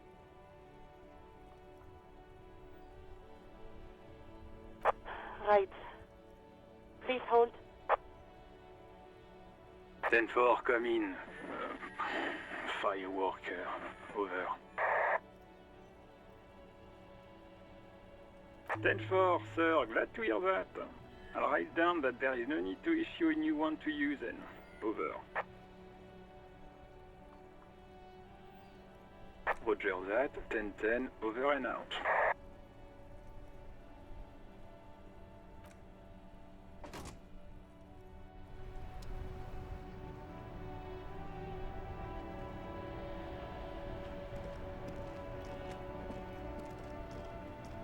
That's one brutal motor carriage.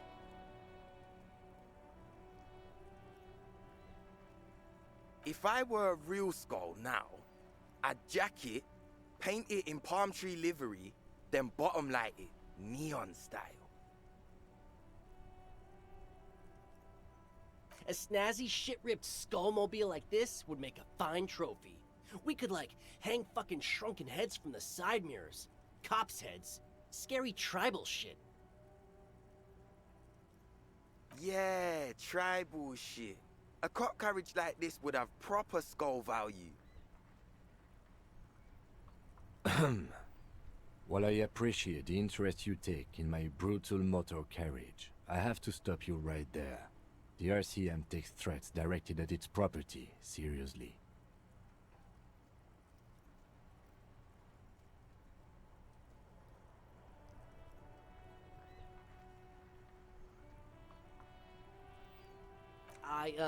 It's just theoretical work, Copper. No basis in reality. Man, if we were certified skulls right now...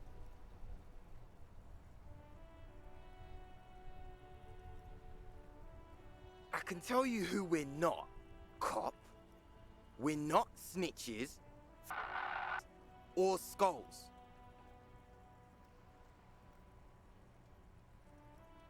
Which is not to say that the skulls are bitches and... On the contrary. The part of this presentation you want to take home with you, cop man, is we're not part of the skulls yet.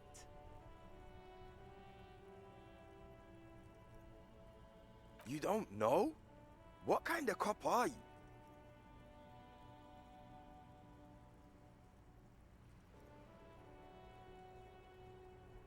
The Skulls are the most vicious gang of the Besmertnay. The nastiest bunch of psychos ever. Jacking carriages and getting into high-speed chases. Possessing an infinite amount of fuck-all swagger, infamous for their non-verbal modus operandi. They usually occupy the burnt-out quarter in Jamrock, or you can find them loitering around the brightly painted bottom-lighted vehicles. I can't wait to become a skull. Bottom lights are wretched aggressive. No, they really aren't. It's porno tuning. Say no to the porno.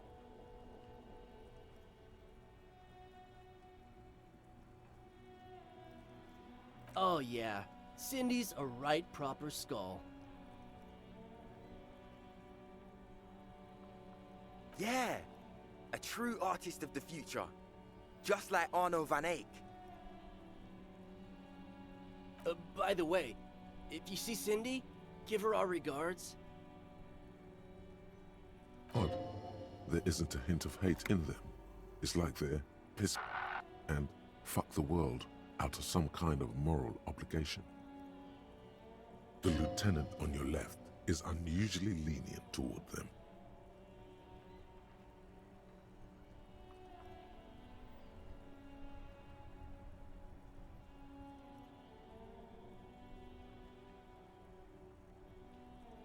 The Union does their share of policing in Martinaise, at least where gangs are concerned. That's why there isn't much organized crime around here. Don't you worry about that. We're gonna make up for the deficit. Yeah, we are.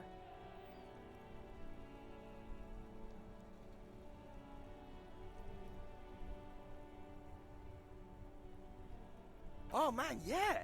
We're not fucking kids, man. Be wary of the abyss.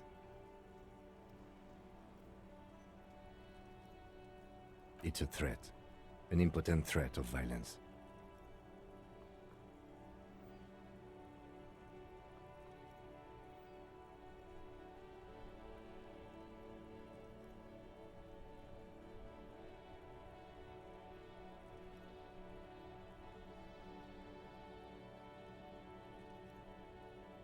Whoa, come on, man.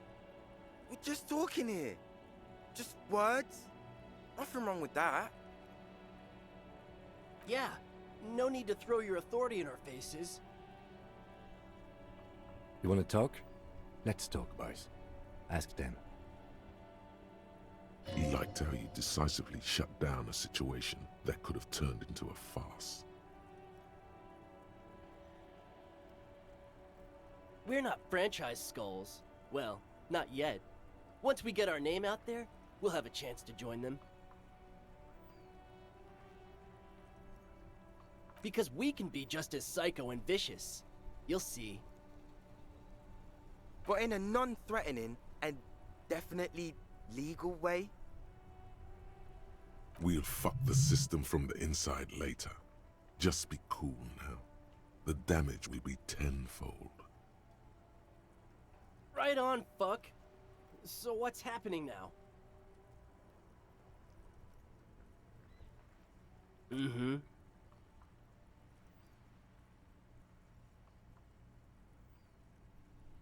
Murder?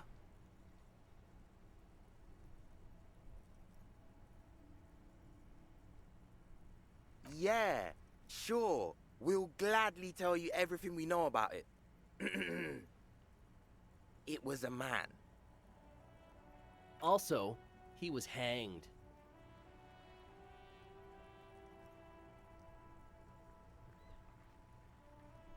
He was hanged from a tree. Yeah, I mean, duh. These punks don't know anything. Let's just move along. Hey, stop right there. How does one know anything? Fucking philosophy, man. You can do aggressive shit with philosophy. Justify shit. Like murder or wasting your life away. What about them?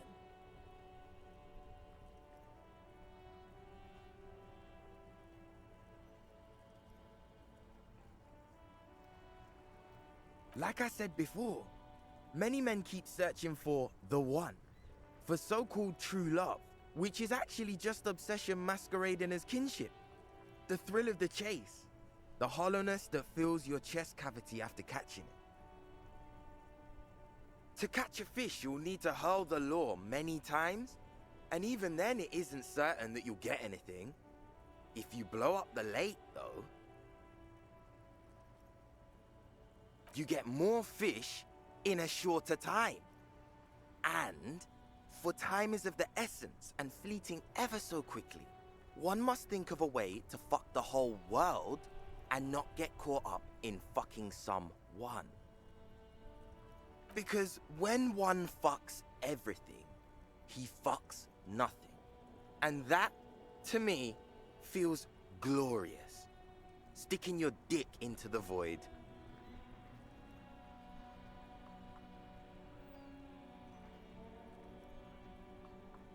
Well, first off, it's a statement and not necessarily something that characterizes me as a person, even though the statement has character.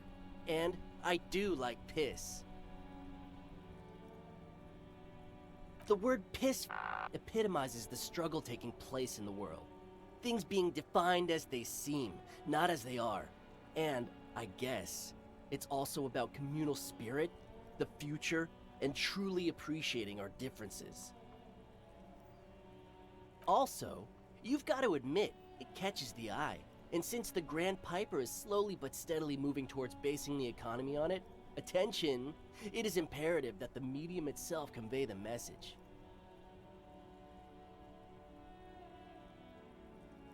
What I mean by this is, we are all piss, and that the world is inherently meaningless. Is it a coincidence that here we have 2 badass jackets and 2 badass cops? Yes?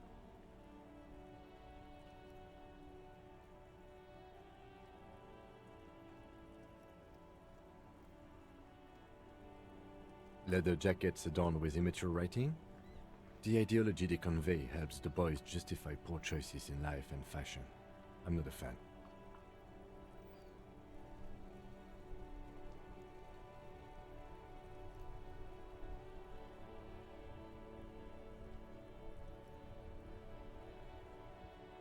What are you implying?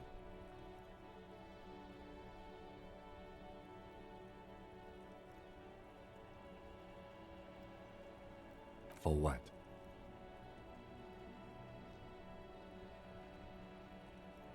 The concept of getting dressed is familiar to me, but wearing jackets like these isn't appropriate for an RCM officer, unless he's deep undercover.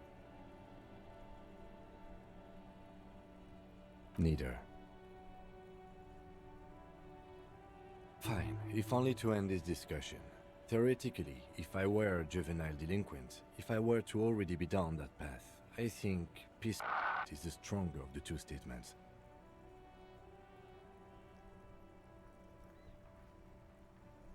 Seems about right, especially considering your heroic exit attempts. So are we done here? Or you don't need us around for your secret whisper party, do you?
That ride is fucking lightning.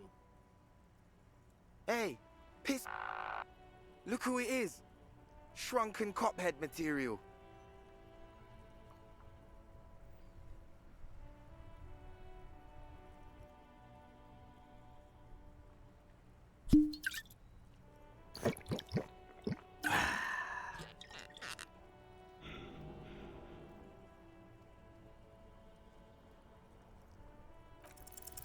No, no, no. Don't ask anything. Be subtle and scary. The boys dream about being skulls. Use that. Suggest they're massive skulls. Come on. What? No. Skulls don't have kings. I think. And we're not even in yet. Yeah, man, keep your voice down. Skulls don't take it lightly when folks pretend to be them. We're not even prospects yet. Wow, you boys are ambitious. Only prospects and already planning a coup in the skulls. You're destined to go far.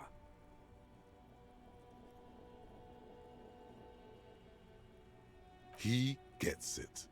Passive-aggressive flattery. Shut the fuck up.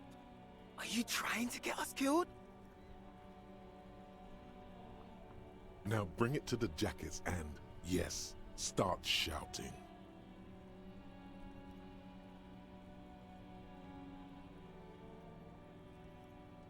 Please be quiet. What? What do you want? The jackets? You got it. No need for cruelty.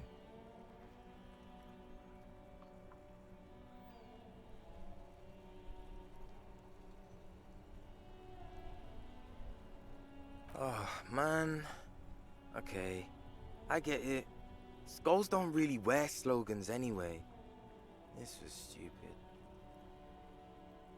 Fuck.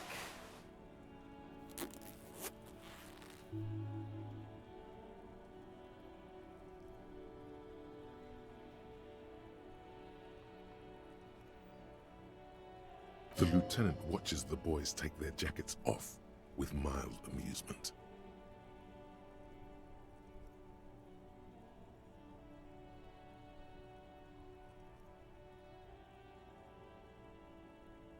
I'm absolutely okay with not having either one, thank you.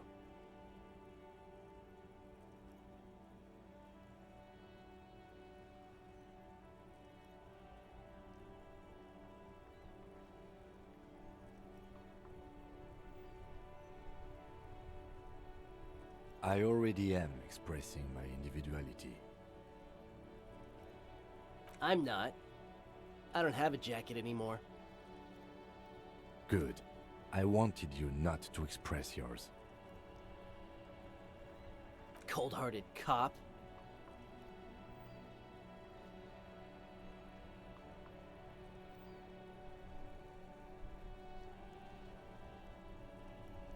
Do. I'm fine with that. I don't know, Eric. It's cold out. Yeah, let's get out of here.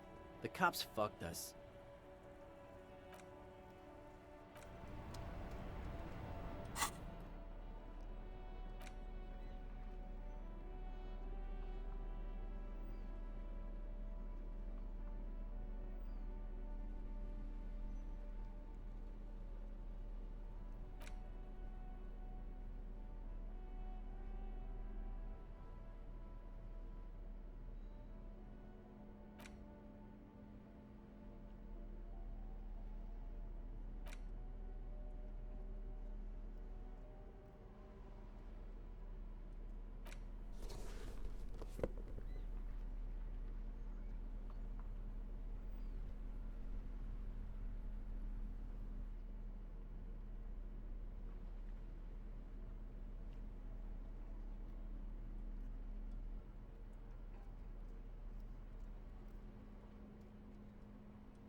There it is again.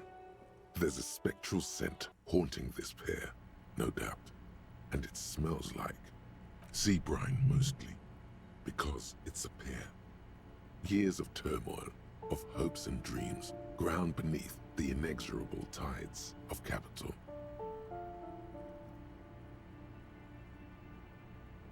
Without a doubt, your politico-olfactory cortex doesn't deceive you.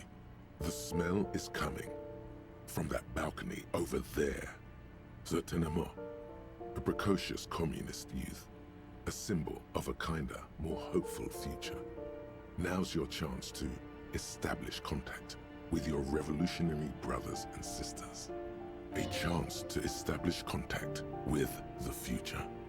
What a beautiful, terrible thought.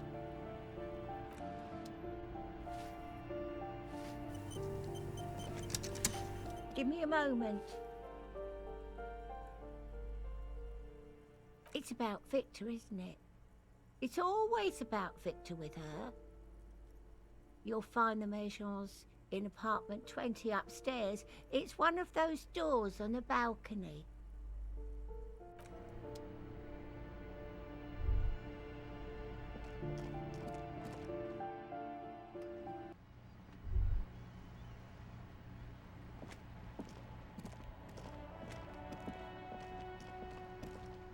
Hello again, officers.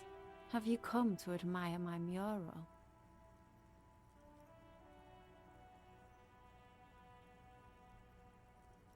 I don't believe it. I've never known those boys to have manners.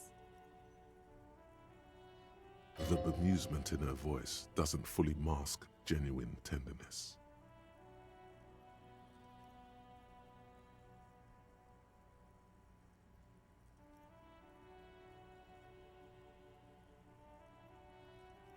They'll never be skulls, but their hearts are in the right place.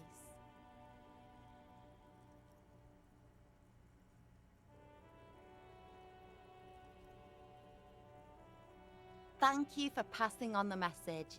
Now run along, Piggy.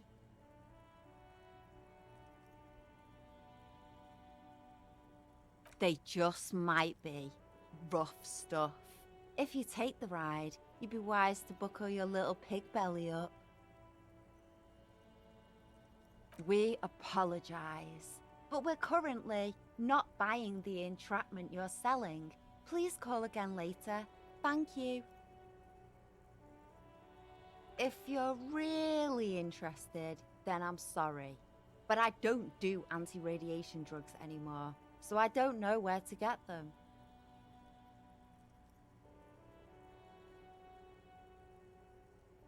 From a guy on Buggy Street, Porta Rosa. Go there after midnight, and you can get all kinds of funny things. Veterans of the People's Pile selling their stash. She immediately regrets telling you, but it's too late. Damn me and my affinity to farm animals, she's probably thinking. She hopes the information is useless. And what do you know about politics?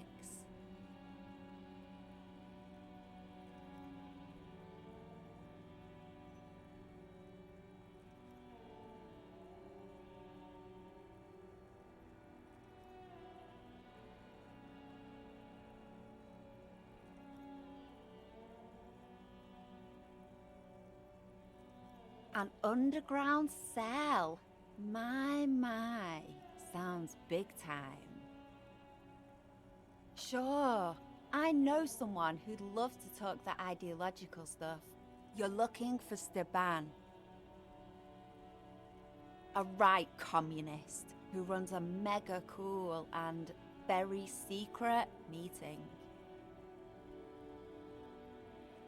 He might.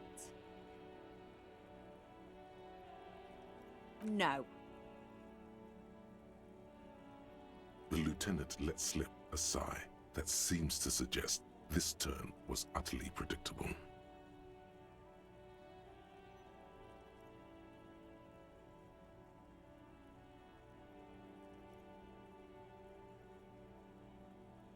Keep your money. What I want from you's better than gold. Don't look so deflated. Whatever she asks, you keep your chin up. A wicked grin extends across her face.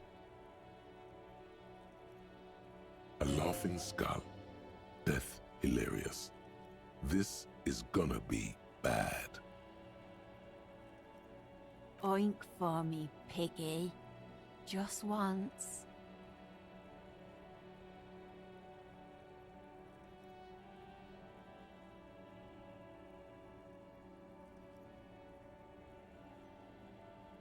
Wrong! This is exactly how I treat my little brother.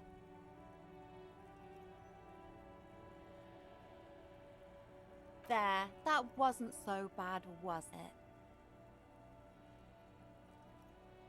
The lieutenant, needless to say, is not impressed.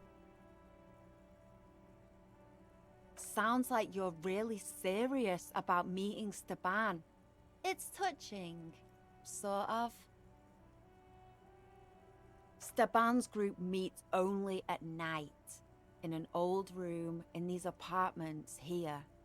It just so happens you're in luck. Their weekly meeting is tonight.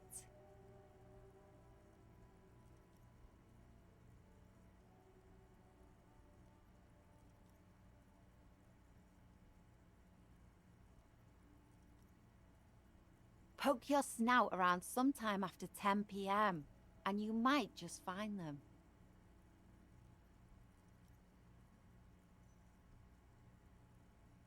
Just that he's a real communist.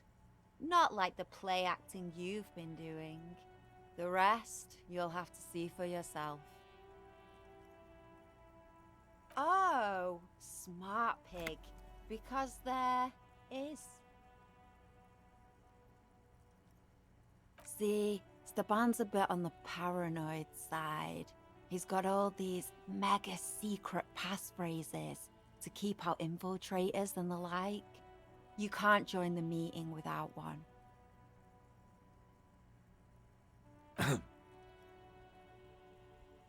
Not to interfere in your personal errand, but I wonder whether it might have something to do with that phrase mañana mentioned overhearing.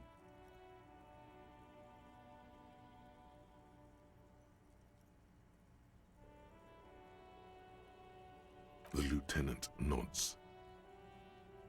Guess this is what happens when two pigs put their heads together. That's enough. Off with you then.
The door is closed again.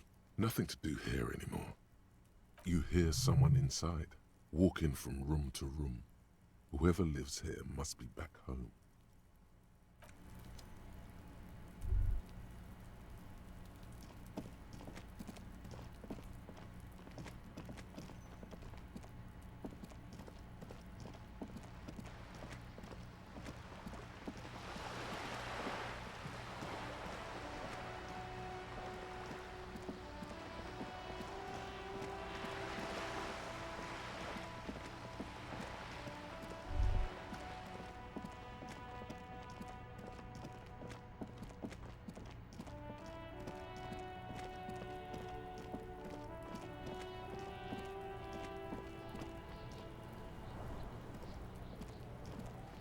Fuck does Kuno care?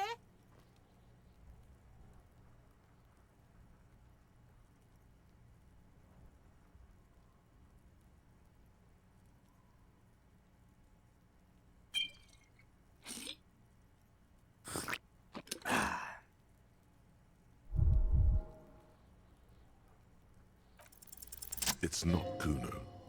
It's Kuno S. Kuno S is by far the worst of the two. Kuno has no problem being near you, but the other hides behind the fence, afraid for her life, like she's done something very bad. She came up with that psychopathic scheme of screaming for help before. Kuno just wanted to talk to you about his name. Kuno S was the one who wound him up and directed him. All in all, Kuno respects madness. You cannot hope to outdo her on that front. You must win yourself a few minutes with him alone. Fuck you whispering about? He's whispering too. He's going with it. But watch what happens. Fuck you whispering about!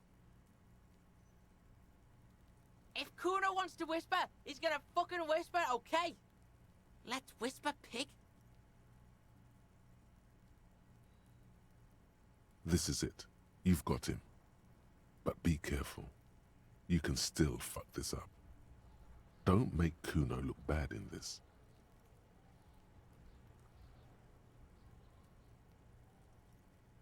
Crazy? You don't know the half of it. She's not crazy. She's insane. Dangerous. She's smoked a man. She's done people in. Probably even pigs. Stop talking to him! Kuno, I'm fucking warning you! You're gonna get us into shit! She understands what you're trying to do. Yo, see? Did Kuno not tell ya? Kuno told ya. Kuno talks to whoever he wants. Talk, pig. Kuno's got it under control. You did it. They're separated.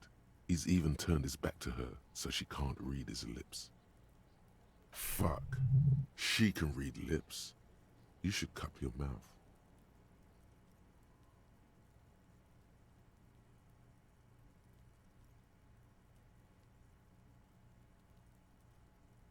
Yeah, she's psycho.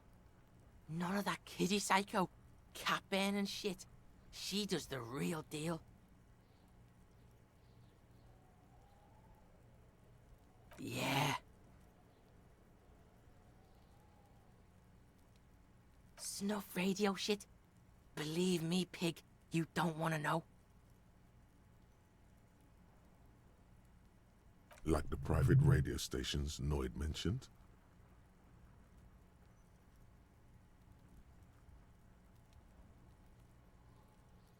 Fuck knows. She says it's the Song of Air people or some shit. Crazy people. The fucking Nakis. I don't know. Some things are too awful to dwell on. The Nakis and Runkaris might be some kind of defense mechanism. Yeah, she would have liked to fuck him up, but she didn't. Kuno wasn't around, and C was with Kuno. Look, Kuno's gonna put you at ease. We didn't do it. Kuno means she killed someone. That's right, C's a killer. Like, actually a killer. His little green eyes are fixed on yours.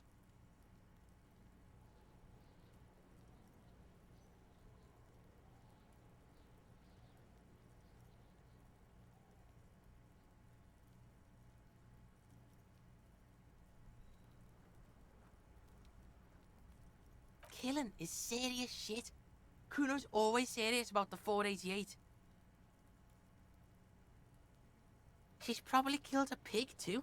I mean, I'm pretty sure she has.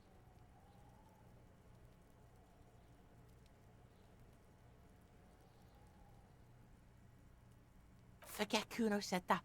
Kuno was just shitting. Kuno was just running his mouth. Kuno's stupid like that. The creature peers at you both from over the fence. There is something searching in her eyes. Fear. How's Kuno dealing? Kuno's dealing just fine. He doesn't need you fucking with any of it. C doesn't either.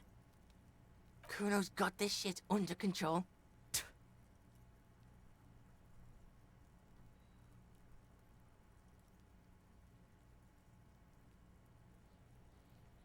No, it's not okay.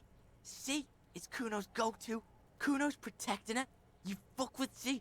You fuck with Kuno. You threaten her. You threaten to take her away. This is what it all comes down to. He needs you to take him seriously now. I'm going to kill you. I'll run when you put the cuffs on her, sneak up on you later, and fuck you up. You understand? He may not be able to do it, but he will try. Right now, he believes he will.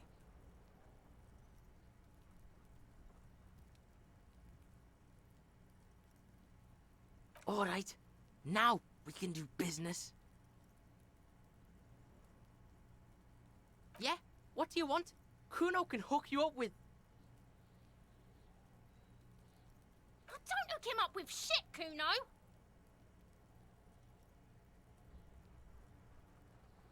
See? Relax. He respects the Kuno.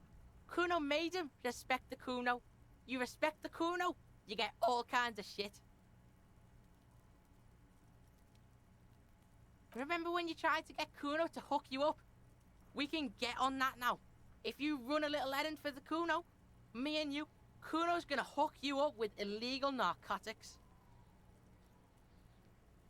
See, it's tension and release with Kuno.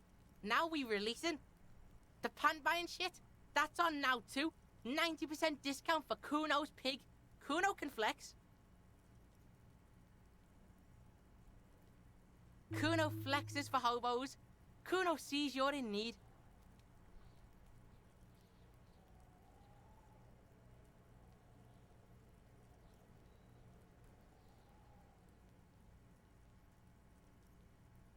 Here, pig. We've fun now. Performance buddies.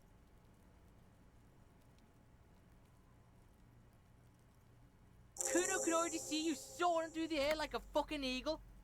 Pig's in Kuno's debt now. Money debt.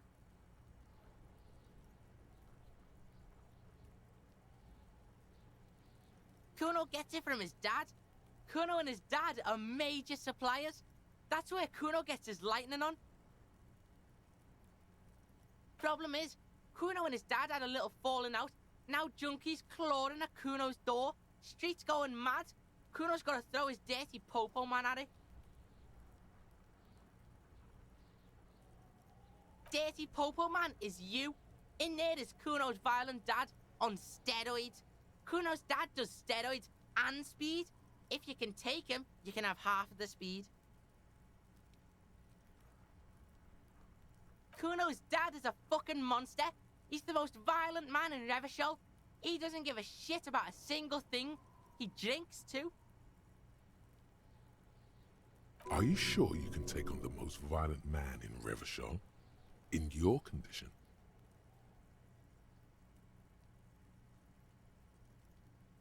Like half?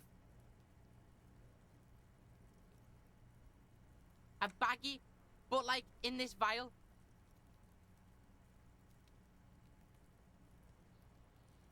Okay, Kuno's listening.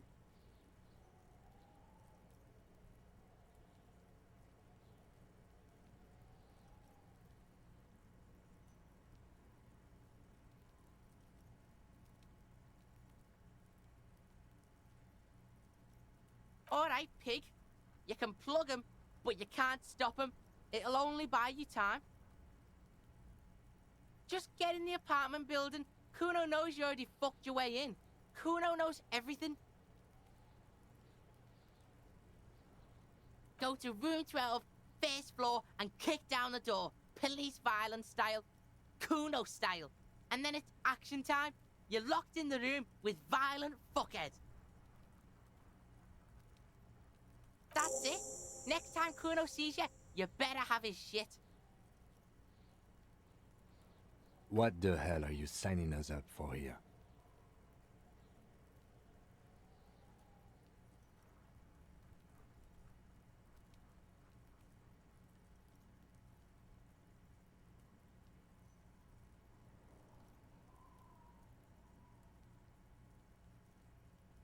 Did you know I don't like bad-headed cops? Almost no one in the RCM does.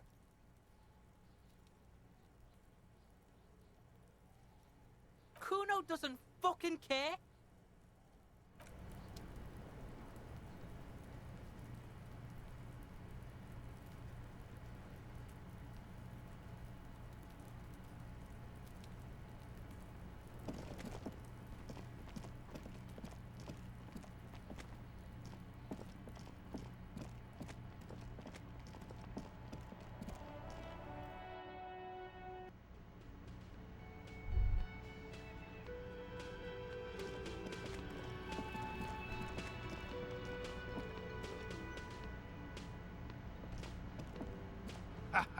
Nothing like the gratitude of a good woman.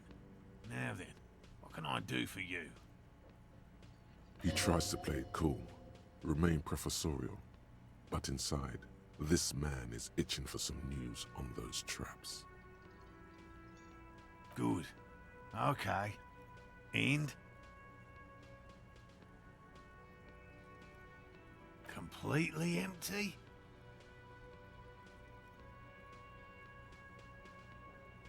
No locusts? No phasmid either?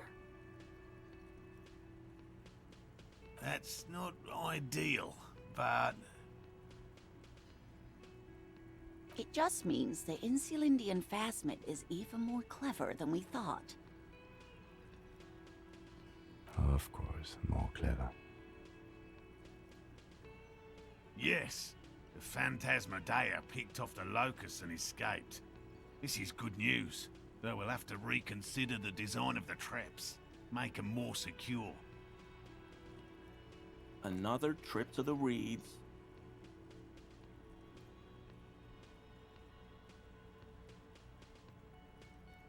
Of course. Be sarcastic. Unless you have an alternative hypothesis you'd like to venture, mine stands, okay? Actually, no. Excuse me for getting emotional. This is a big deal for us. You've helped us twice now, and brought some great news too. My gratitude, and the gratitude of the Société Cryptozoologique de Ravachol, is yours. Heartfelt gratitude. But does it feel like closure? What really happened? Some kind of foul play might be afoot. Theft? Thank you, it's an honor. We should probably return to our main investigation here. This has been refreshing, but... Helping cryptozoologists isn't really a priority for our organization, is it? The lieutenant looks out the window, impatiently.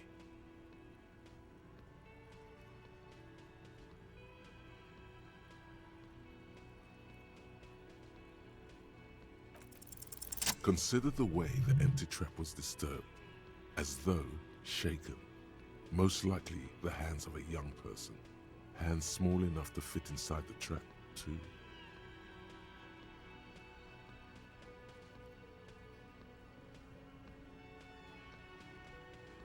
You should ask the red-headed boy, Kuno. A little hooligan. But what would a child want with bags? Oh, my dear Morel. You've been an old man for too long. Kids love to torment insects almost as much as they love to torment old folks. Delinquents, my favorite. Oh, you've been such a dear to us. Please, let us know whatever you turn up.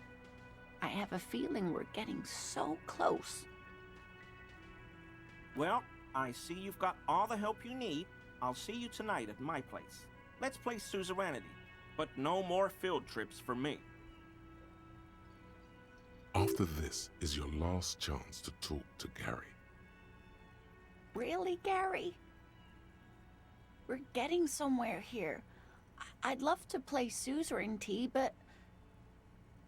Lena, I'm sorry, but you're not getting anywhere. It was some kids. I know the little mutants around here. Leave anything out in the open and they'll steal it, even if it's bugs. Morel, it's been fun, really, but I need a bath and I have deliveries to handle. When this tea is done, I gotta run.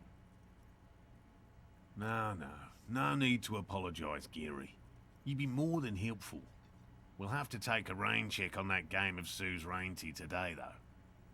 We're gonna follow this through. He keeps the language unemotional, but it's in there. Disappointment.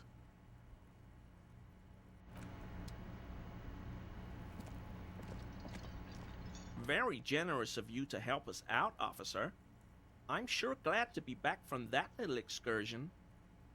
I mean, officers.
A shabby door hangs oddly on its hinges.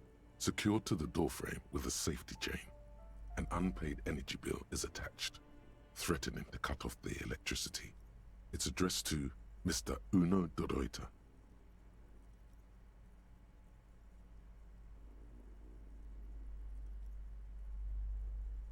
And the place comes with 3 months' worth of utility bills.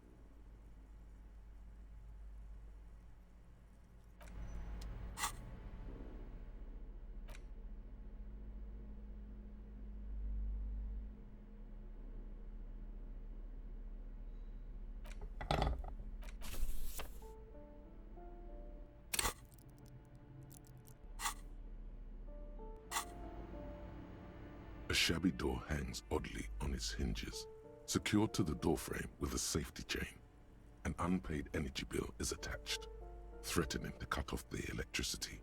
It's addressed to Mr. Uno Doroita.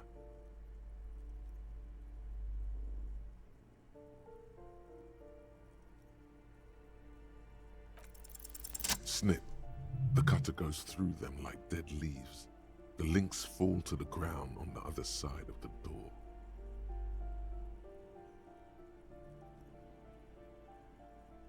Don't let the quiet fool you. The beast is in there somewhere, ready to rip you to shreds with a broken bottle. I know there's no stopping you, but let's at least make this quick.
A phone book lies open on the table, covering a stack of utility bills. Right next to it, in plain sight, sits a small bottle of amphetamine, conveniently equipped with a straw. You pocket the bottle as if it were the most natural thing in the world.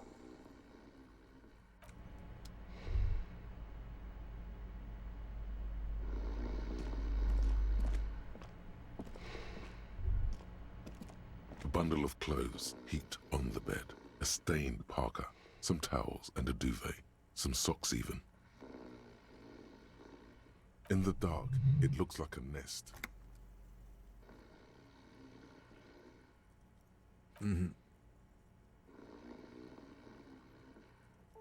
Something underneath there is breathing.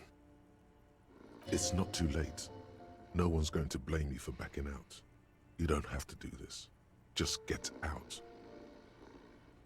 Your hand touches a greasy duvet covered in cigarette burns and ketchup stains. You hear a growl. There is something alive underneath it.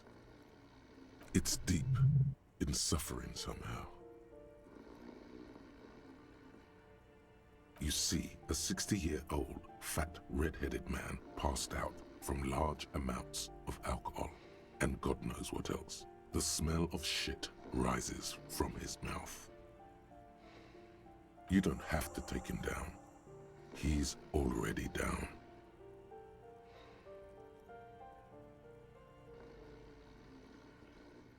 I'm afraid it is. Look, it moves.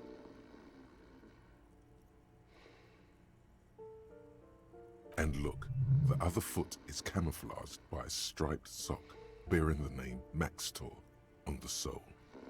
3 toes are poking out of a hole.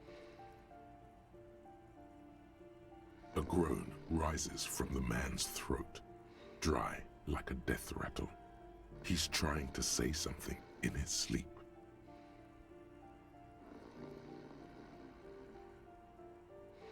Well, judging by the color of his hair, I would say yes, it is. The lieutenant's right. The man's unwashed hair bears a familiar ginger tone. Even the hair on his chest is coppery. The light from the window falls into his half-open eyes.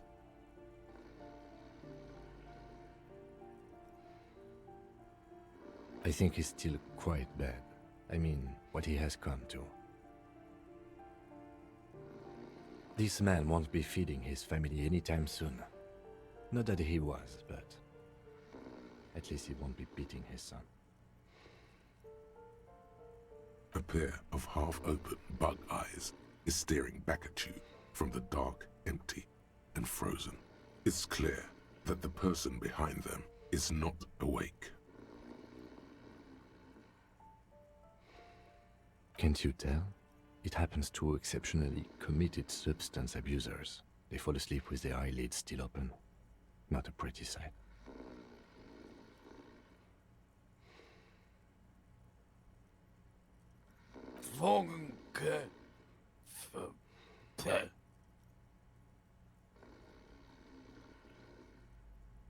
Look, he's trying to communicate.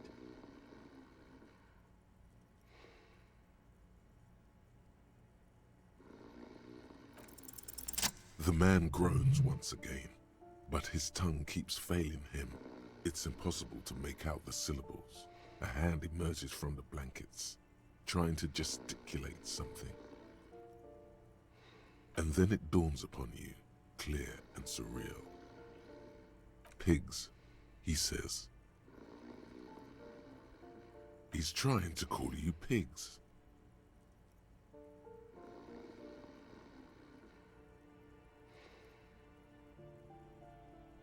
His hand falls back on the bed, limp and defeated. A loud snore escapes his mouth. He's asleep again. At least he got to say his piece.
A weathered brown door. The number reads 20. Something smells good. Soup alongio. The lieutenant motions to you to go ahead and knock. This is the door. You already know it's the right door. This is going to be so hard.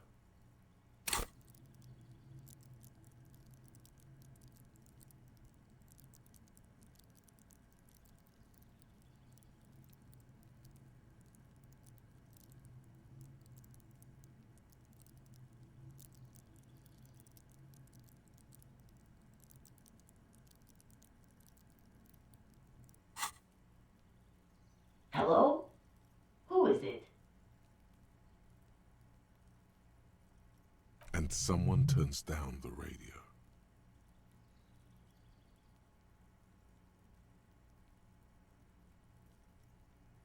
He gives you a short, encouraging nod. The police. A moment, please give us a moment.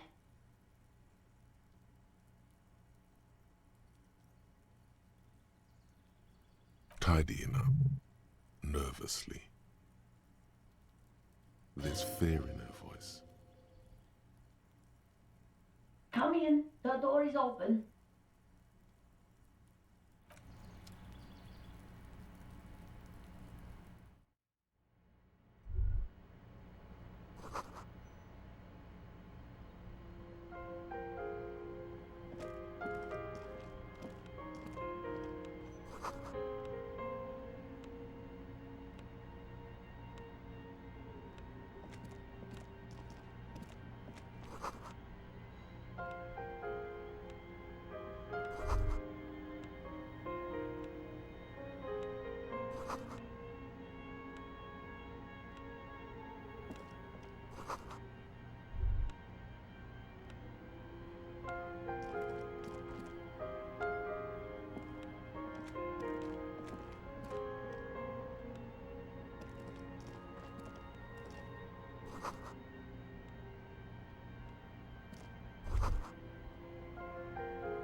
It's you from the book stand. Did you come to bring my cockatoo back?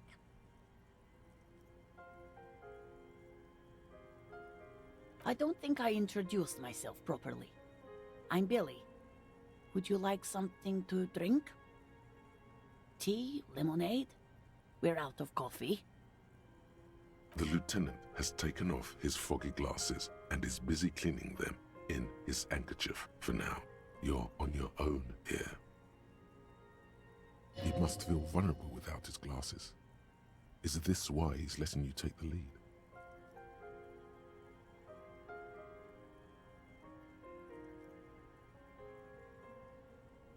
Is this about Victor, my husband? Is he in some kind of trouble again? I can come pick him up in the station if that's what.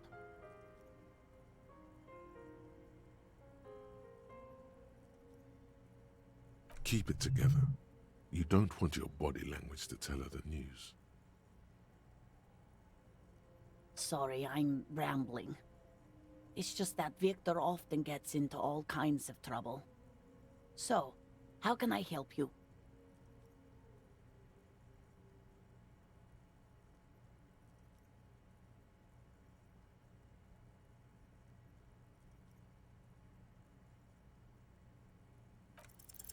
You've done this before. Just keep your focus.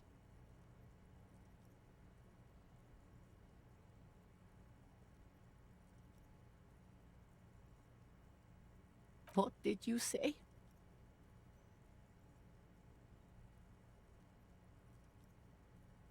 Great and terrible spike. The blood freezes in her veins.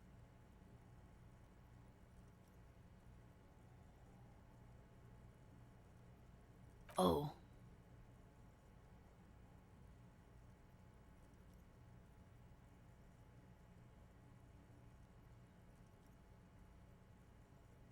Oh. But he was just...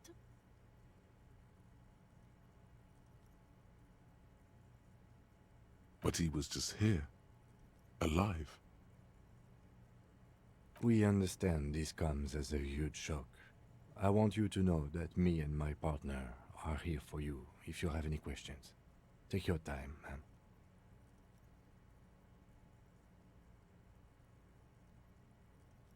What happened to him?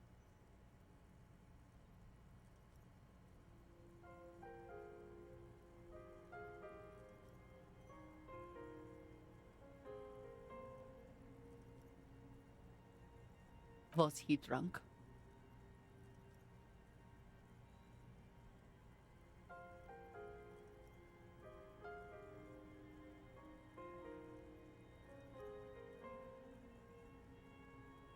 I see.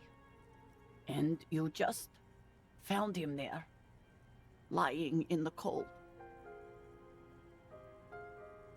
How long had he been there? If you say 2 days maybe, it will be etched in her mind forever. She blinks, eyes welling up with tears, as her hand starts searching for something from the pockets of her dress.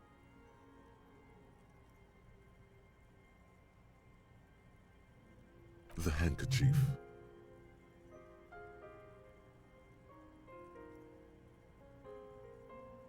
A small, terrified smile quivers on her face as she takes the handkerchief and wipes away the tears. She looks disoriented. Is there anyone we could call for you? A friend, a family member, someone who could be here for you?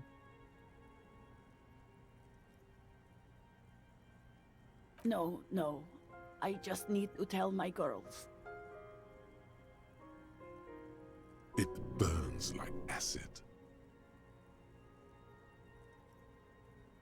God, should I call them? Should I tell them to come home?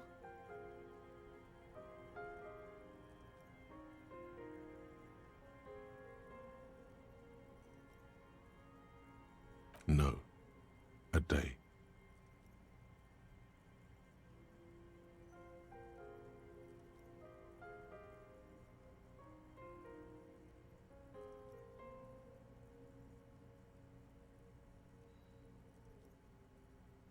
Good.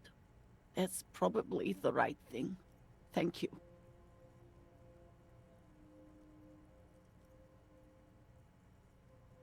Just tell me, what do I need to do next? Where is he? Can I see him? We've taken him to the city morgue. The local coroner will be contacting you shortly to arrange the funeral. Here's his number in case you want to contact him earlier. Is there anything else that the RCM could do for you? No, I'll call you if something comes up. I'm still... Thank you. Thank you for telling me. I'll call if... These are her last reserves of strength. Her muscles will give in soon. Already, she starts to shake. We should step outside and talk.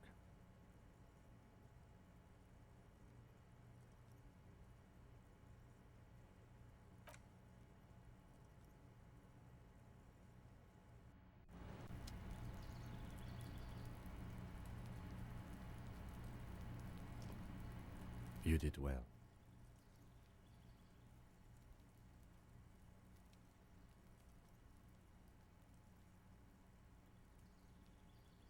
I'll call the station when we're finished with the day, and let them know the name of the deceased.